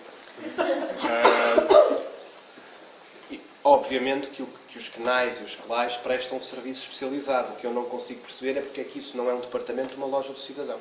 Ponto. É só isso. Ou seja, deveria, do meu ponto de vista... Nós estamos a ter uma média de 300 pessoas por dia. Se pudermos ter 300 pessoas numa loja de cidadão, as pessoas já ficam um dia inteiro à espera. Depende da organização de serviços. Eu acho, embora eu faça cavalo de batalha, há uma outra crítica que o SOS já fez em tempo e que eu vos posso avançar, embora aqui seja mais suscetível de críticas também, este posicionamento do SOS. Mas o primeiro e que me parece defensável é que todas essas especificidades são reais. A Segurança Social tem filas enormes porque há muita gente desempregada e há muita gente que precisa, de facto, de uma série de respostas da Segurança Social e, por isso, fica muito tempo à espera. Não deveria ficar, o serviço deveria ser ou reestruturado, ou então tínhamos loja do desempregado. Portanto, há a loja do desempregado e há a loja do cidadão. O desempregado não é um cidadão. Percebem onde eu quero chegar? Ou seja, eu acho que primeiro a ideia deve ser reestruturar os serviços para dar respostas eficientes a desempregados, estrangeiros, cidadãos, grávidas, whatever. Não criar espaços de acesso diferente, porque a imagem que se cria é que, de facto, há um serviço diferente para aquele tipo de pessoa. Mas não faço disto cavalo de batalha. Uma outra crítica que o SOS fez, enfim, aqui eu já tenho algumas dúvidas e admito que não seja legítima na altura, nós também não insistimos muito, mas, de facto, na primeira fase, isso foi uma crítica que foi feita, que foi através do recurso aos mediadores, porque até então o Estado não tinha encontrado uma resposta, encontrou ali, houve um esvaziamento muito grande de competências específicas das associações de imigrantes, que ficaram completamente esvaziadas de pessoas, que faziam também um trabalho útil para poderem trabalhar nos canais e, portanto, passaram a fazer trabalho meramente administrativo. Não é que isso não tenha mal, mas perderam o lado ativista que desempenhavam nas associações onde foram recrutadas. Enfim, esta crítica que o SBF manteve na altura, eu não sei se é completamente justo ou não, mas pronto. Estava a levantar.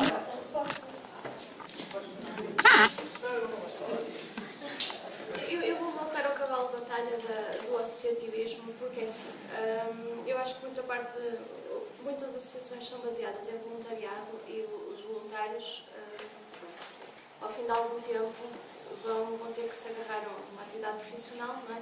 E vão se dedicar mais a uma e descurar a outra. Eu tenho sempre a sensação que muito trabalho que é sem ter voluntariado, ao fim de algum tempo o grau de compromisso começa-se a quebrar.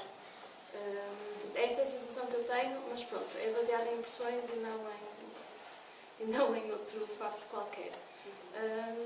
Pronto, continuo a achar que realmente há serviços que primam pela especialização e olha, vou dar um exemplo, quer dizer, eu vou a um ginecologista porque sou mulher, não estou a ver em que medida é que ele está a promover uma discriminação homem-mulher por ser uma atividade muito especializada, por exemplo. E então custa muito a compreender esta analogia. Não sei se percebi bem o que quer dizer. Não se importa de desenvolver um bocadinho a comparação, só para podermos depois discuti-la. Aqui a questão, estou a explicar bem. Há as associações que começam por nascer muito com um ativismo muito intenso, ao fim de algum tempo começam ou se tornam uma atividade profissional, uma atividade profissional paga, ou então se são meramente assentes no voluntariado, começam a perder uma boa parte dos membros. E se calhar é aquilo que se sente que aconteceu com o CNEI, que havia mediadores que trabalhavam nas associações e que foram recrutados para os CNEIs, precisamente porque eram estrangeiros, porque sabiam falar uma série de línguas que nós portugueses não falamos, ninguém fala russo, ninguém fala ucraniano. Portanto, é natural que tenha havido essa migração. Pronto, era aí que eu queria chegar. Acho que também é um bocadinho uma evolução natural das coisas. Que se calhar aquilo que nasceu há 30 anos, que era uma associação, se calhar não tem muitos representantes atualmente e há muitos que acabaram de passar para os canais como mediadores. Porque ganharam o know-how quando estavam nas associações que agora o aplicam diariamente nos canais, por exemplo. No caso, por exemplo, dos nossos colegas brasileiros que estamos a trabalhar lá, que também já estiveram em associações, que conhecem bem a comunidade brasileira, o que é que ela sofre, por exemplo, em Portugal, e conseguem dar uma resposta, por um lado, adequada à lei portuguesa e, por outro lado, também compreensiva face à realidade daquele cidadão em concreto. Então, é que eu queria chegar. Querias dizer alguma coisa, Carla? Não sei se Não. Está à vontade. Não, eu não vou, porque a minha intervenção não vou responder especificamente a isso sobre, vou se calhar, o que me parece, claro que acho que são coisas diferentes e que são ambas importantes. Uma coisa são serviços, não é? E é uma atividade profissional. E outra coisa é o associativismo e o ativismo. E, por exemplo, em Braga há pessoas que, eu acho isso extremamente importante até, a nossa experiência é que, por exemplo, há pessoas que trabalham, há uma pessoa específica que desde o início da associação que tem estado ligada e tem tido um papel muito importante até para nos colocar na própria agenda da associação temáticas ligadas com as comunidades migrantes que são importantes e que nós, de outro modo, não as conheceríamos e que, por exemplo, trabalha no CLAI, é a sua atividade e, por exemplo, muitas vezes existe essa proximidade. Agora, eu acho que há aqui outra questão também que é importante referir. Claro que há associações que trabalham unicamente as suas atividades são atividades de voluntariado e que muitas vezes o que vemos ao longo do tempo é que aquela missão e os princípios de ativismo fazem com que sejam se calhar sempre as mesmas pessoas que estavam no início que vão se mantendo e muitas vão desaparecendo precisamente por muitas condicionantes. Agora, por exemplo, a realidade portuguesa, eu isso já estou a falar noutra dimensão, que é a realidade portuguesa mostra-nos que, por exemplo, quando estamos a falar de ONGs, muitas das ONGs acabam por colmatar, têm atividades e têm projetos, infelizmente têm projetos que têm uma durabilidade muito reduzida e muito marcada no tempo, mas acabam por colmatar funções que são funções do Estado. E, portanto, a questão está aí, é que muitas vezes o que acaba por acontecer a estas pessoas é que elas congregam duas coisas, que é o seu papel ativista e também acabam por trabalhar em termos assalariado nessas organizações e por colmatar algumas das situações, sobretudo até neste campo dos direitos humanos, que deviam de ser garantidas pelo próprio Estado. Portanto, ele delega através de financiamentos, muitas vezes em situações extremamente precárias, como todas as organizações sabem, nelas o seu trabalho cotidiano. Claro que não existem ainda infraestruturas a nenhum nível que possam, no fundo, se calhar aqui, até o exemplo da Plano I é muito interessante a esse nível, é que se calhar não é possível fazer muito mais e é necessário fazer muito mais junto, por exemplo, dos grupos e das comunidades com os quais se trabalha, mas isso não pode ser feito unicamente baseado no voluntariado, por muito que se quisesse, porque as pessoas têm uma vida, têm outras vidas além disso. E quer dizer, como é que também se resolve estas questões? Desculpa, não falo mais. Esse tipo de pessoa que começa como voluntário e depois se transforma no... Já lhe dou a palavra, está bem? Profissional, eu acho que tem os pré-requisitos para se tornar um excelente profissional, que é alguém que se identifica com a causa e depois trabalha nela. Portanto, acaba por se identificar particularmente com aquilo e depois, quer dizer, essa é a sua bandeira. É simultaneamente a sua bandeira e a sua atividade. Eu acho que os melhores profissionais que eu conheço, que trabalham sobretudo em serviço social, são pessoas que que realmente o trabalho delas não se esgota a partir do momento que saem do escritório. Elas não se transformam noutra pessoa a partir do momento que deixam de trabalhar. Continuam a ser um ser humano sempre preocupado com o outro e nesse sentido realmente acho valiosas as pessoas que não deixam a sua missão. As suas facetas. Muito bem. Vou dar a palavra ali. Vou ficar aqui perto, estou muito pequena. Boa tarde, meu nome é Cláudia Fernandes. As pessoas acham interessante falar sobre associações, porque é exatamente o problema que eu estou a viver agora e tentar resolver. Nós fundamos uma incubadora de jovens líderes para os direitos humanos, eu sou ativista de direitos humanos e educação para os direitos humanos, trabalho exatamente só com educação, não intervenção em direitos humanos. E temos um projeto piloto em escolas da Senhora da Hora, escola básica, escola secundária, com intervenção em igualdade, não violência e contexto escolar. Entretanto, nós temos um grupo de jovens e chamamos esse grupo de incubadores, estão numa incubadora, nós formamos esses jovens como líderes para os direitos humanos. Funciona na Casa da Juventude de Matosinhos. O que acontece? Com o andamento, nós já estamos há um ano a trabalhar com jovens líderes e a enviá-los para eventos, para conferências. Chegou um momento que a Câmara nos diz: vocês têm que se transformar numa associação. Por quê? Porque nós precisávamos de apoios. O que acontece? Nós temos um problema da legislação. Né?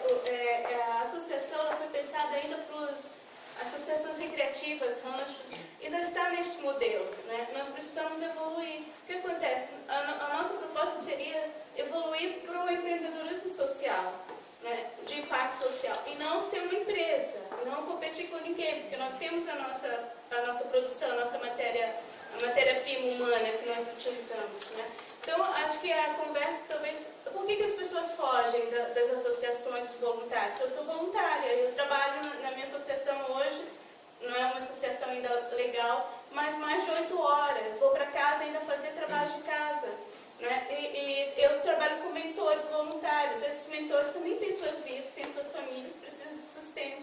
Então, uma das causas nossas é como é que eu vou resolver esse problema para que as pessoas estejam enganjadas realmente no serviço, né? É um serviço que está andando muito bem, que as pessoas precisam, querem, porque nós temos uma dificuldade também em Portugal do trabalho com jovem nessa questão da liderança, né?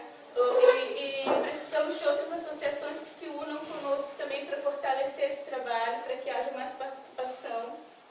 Porém, nós também precisamos entender que as pessoas precisam ter suas vidas e estarem nesse tipo de projetos felizes para que essa produção realmente dê certo, né? Então, nós precisamos também trabalhar por aí, pensar. A lei precisa mudar para que as ONGs, as organizações não governamentais, na verdade, são nomes dados pelo Ministério do Negócios Estrangeiros, no caso no nosso caso, né, no caso de organizações que trabalham com direitos humanos e outras, ou IPSS, ou por aí, né?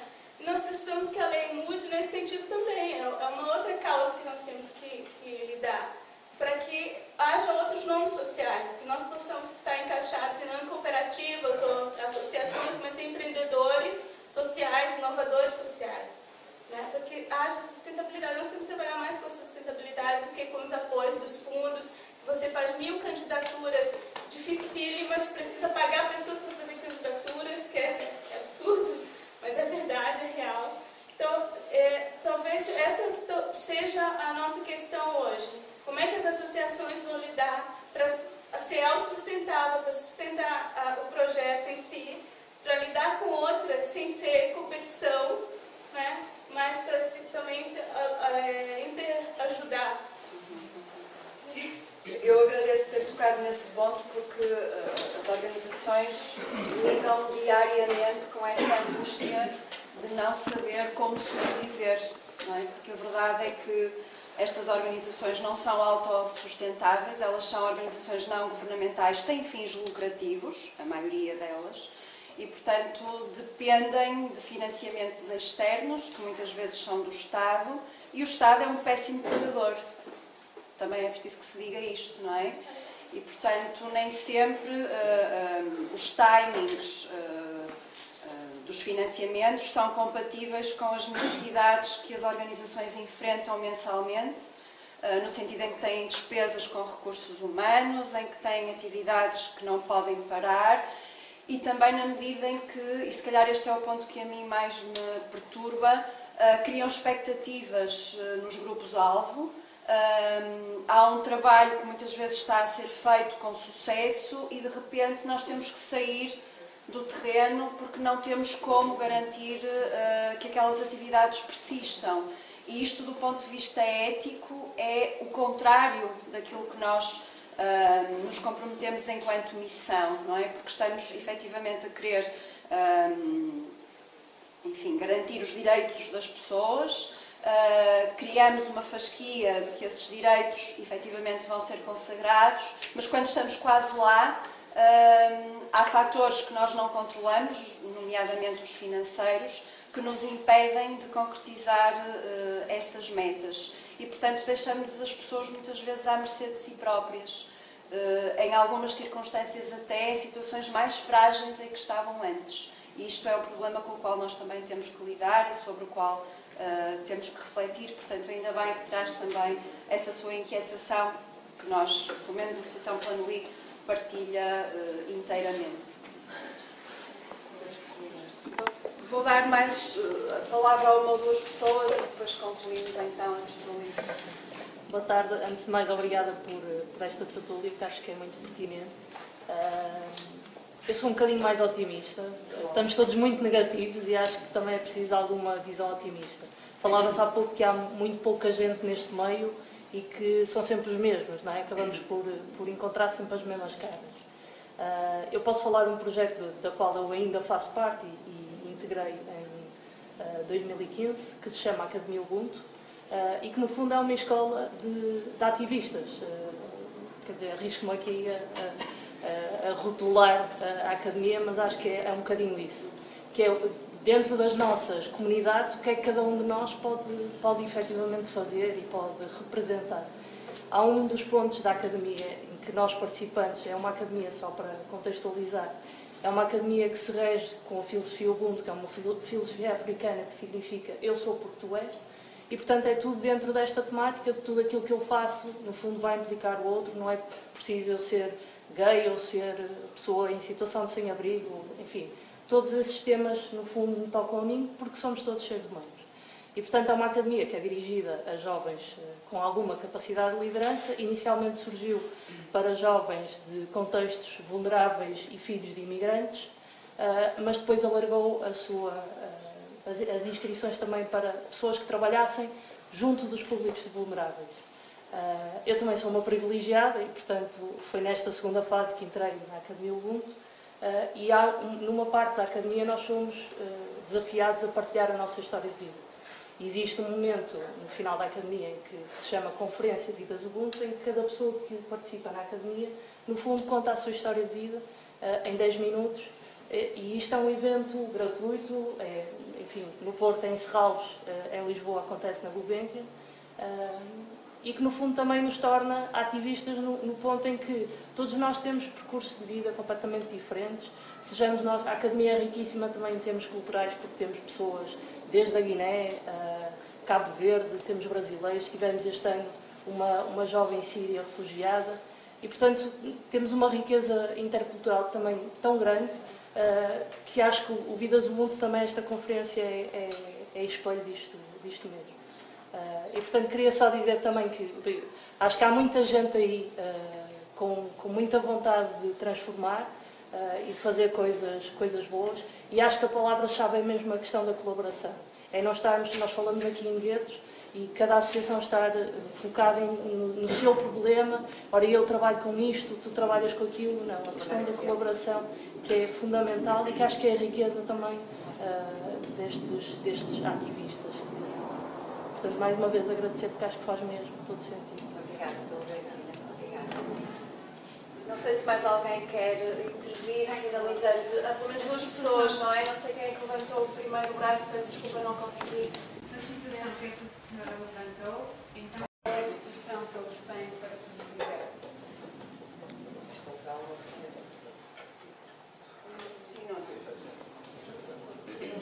Se calhar dar a palavra àquele senhor e depois voltamos à questão, está bem? Boa tarde, Sr. Malta. Eu estou a ouvi-los a falar e dá-me a sensação, entrei aqui, não foi por acaso, havia aqui uma boa conferência, ouvi-los falar, e dá-me a sensação que quer a mesa, quer muita gente aqui, pertence àquilo que se chama uma organização não governamental. Então eu vou pôr a minha questão. Vejo aqui muita gente e, segundo o último relatório do Conselho da Europa, Portugal, há bocadinho falou-se, é o país onde existe maior violência policial e é o país onde os presos são mais maltratados em toda a Europa. Que eu saiba, nem sequer há uma pastoral católica para as prisões, enfim, há um disco das prisões, mas todos os anos vai a FARC, também reza um bocadinho e diz que Deus abençoe, e há uns visitadores das prisões que são voluntários. Aqui no Porto, suponho que a única é a OVAR, que é liderada por gente ligada à Conferência de São Vicente de Paulo. Essa gente, presos, parece que há 45 mil presos em Portugal neste momento em condições absurdas de alojamento. Essa gente também é cidadã. E eu não vejo aqui, curiosamente, ninguém a representar esse tipo de atividade ou de ativismo em relação a essa gente que, carenciada, como é evidente, preso, ninguém gosta de estar, não sei se alguém aqui já esteve, mas não é bonito, nem é bom, e eu não vejo ninguém aqui, o que eu acho um bocadinho engraçado, quando o engraçado, enfim, é curioso, porque é de facto, nem da Amnistia Internacional, parece-me que está, enfim, um pouco profissionalizada, quanto me dá a sensação do correio deles, nem dos assistentes sociais, que fazem trabalho com os presos ou com os presos libertados depois, que também necessitam de algum apoio. Eu agradeço a partilha. Na realidade, nós temos a veleidade aqui de esgotar todas as causas que o associativismo implica. O mote desta tertúlia é a interculturalidade e a forma como as associações incorporam este objetivo na sua prática, ainda que algumas das organizações aqui presentes, nomeadamente o SOS Racismo, trabalhe em concreto esta questão. O Nuno melhor do que eu poderá dizer, mas o SOS faz parte inclusivamente do Observatório dos Direitos Humanos, que tem, entre outras incumbências, esta, não é? Ir calculando a monitorização de algumas situações de discriminação, de violência, de situação indigna de pessoas que estão reclusas e, portanto, como digo, o Nuno com certeza poderá responder não só a esta última questão, mas também à anterior, que é então, objetivamente, o que é que nós podemos fazer para resolver o problema. Pronto, em relação à questão da violência policial ou da violência nas cadeias portuguesas, de facto o tema tem toda a razão. Enfim, era sempre difícil ter aqui representados todas as associações que combatem violações de direitos humanos. Mas efetivamente há um déficit enorme na sociedade portuguesa no que diz respeito à discussão sobre o que se passa dentro das cadeias e, sobretudo, no que diz respeito à violência sobre pessoas que estão detidas e que estão privadas de liberdade. E tem toda a razão nesse aspecto. Dizer-lhe só duas coisas. O Observatório dos Direitos Humanos, que agora sim foi transformado em associação, tem tido essa preocupação, já emitiu vários relatórios sobre esse tema, tem recebido inúmeras queixas das poucas associações que ainda trabalham com pessoas que estão detidas e em cumprimento de pena de prisão, e é muito difícil trabalhar estes temas. Quanto à violência policial, e não, sem querer, enfim, puxar lustre aqui ao trabalho do SOS, mas a verdade é que o SOS tem-se pronunciado muitas vezes nos últimos tempos sobre isso, com o caso mais mediático do que se passou nas esquadras na periferia de Lisboa, sobretudo na Cova da Moura. Portanto, esse tema é recorrente e regular, e inclusivamente participamos também num observatório em Lisboa que se destina a estudar estas questões da violência policial, e é um assunto que nos toca bastante. Quanto à questão da organização do movimento, enfim, se voluntariado, se em sistema mais empresarial, todas as formas de atuação têm os seus benefícios, as suas partes mais negativas. Eu não percebi bem a ideia do projeto, mas de facto as respostas que tem à disposição ou são individuais, portanto cada uma das pessoas se coletar como prestador de serviços e nessa medida exercer essa atividade como líder para os direitos humanos, ou coletivamente, e aí sim não há muito mais figuras. Existe a figura das associações sem personalidade jurídica, ou seja, o facto de alguém trabalhar numa associação por si só já tem regulamentação na lei. Agora, para efeitos de obtenção de financiamentos, emissão de faturas, ou seja, a parte contabilística, aí sim é preciso criar uma entidade que assuma essa responsabilidade, não só em termos fiscais, mas em termos de celebração de contratos, e seja ele de trabalho ou de prestação de serviços. E, portanto, nessa medida, não há muitas figuras, de facto. A associação sem fins lucrativos, cooperativas, ou, enfim, uma sociedade por cotas, uma sociedade anónima, enfim, uma empresa, lá, em números. Não há muito mais figuras disponíveis. Eu acho que qualquer forma é legítima no combate às desigualdades.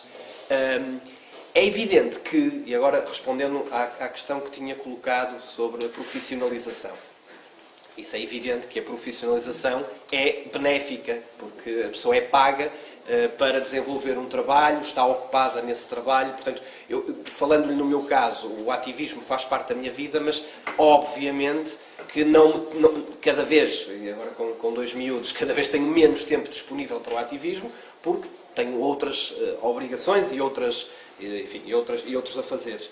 É evidente que a profissionalização poderia ser uma via. A questão dos financiamentos também é uma das vias para promover o trabalho associativo. Tem as suas vantagens. Vou-lhe dar um exemplo. Há muitos anos atrás o SOS teve um financiamento da União Europeia para promover um trabalho em várias escolas no combate à discriminação, sobretudo discriminação de imigrantes. Nós, num dos trabalhos, um deles era sobre a impossibilidade dos imigrantes poderem votar nas várias eleições nos vários países e, portanto, desenvolvemos até uma campanha que tinha uns calendários para promover o direito de voto aos imigrantes, e a entidade financiadora veio-nos perguntar, e calma que isto tem a ver com a União Europeia, não sei se isso é propriamente uma política que a União Europeia possa defender, e, portanto, há sempre este tipo de clivagens, isto é, se eu sou financiado, perco um bocado também a capacidade de crítica e, sobretudo, a capacidade de crítica a quem me está a pagar. Portanto, mas isto tem tudo vantagens e desvantagens, portanto, é uma questão de jogar as vantagens e as desvantagens. Finalizava, eu não tenho nada contra serviços especializados, mais uma vez. Portanto, eu não tenho nada contra o CNAE ou contra os CLAIs. Eu acho é que, quer dizer, é uma questão de organização e poderia haver um espaço para cidadãos e cidadãs. Muito bem, obrigada, Nuno.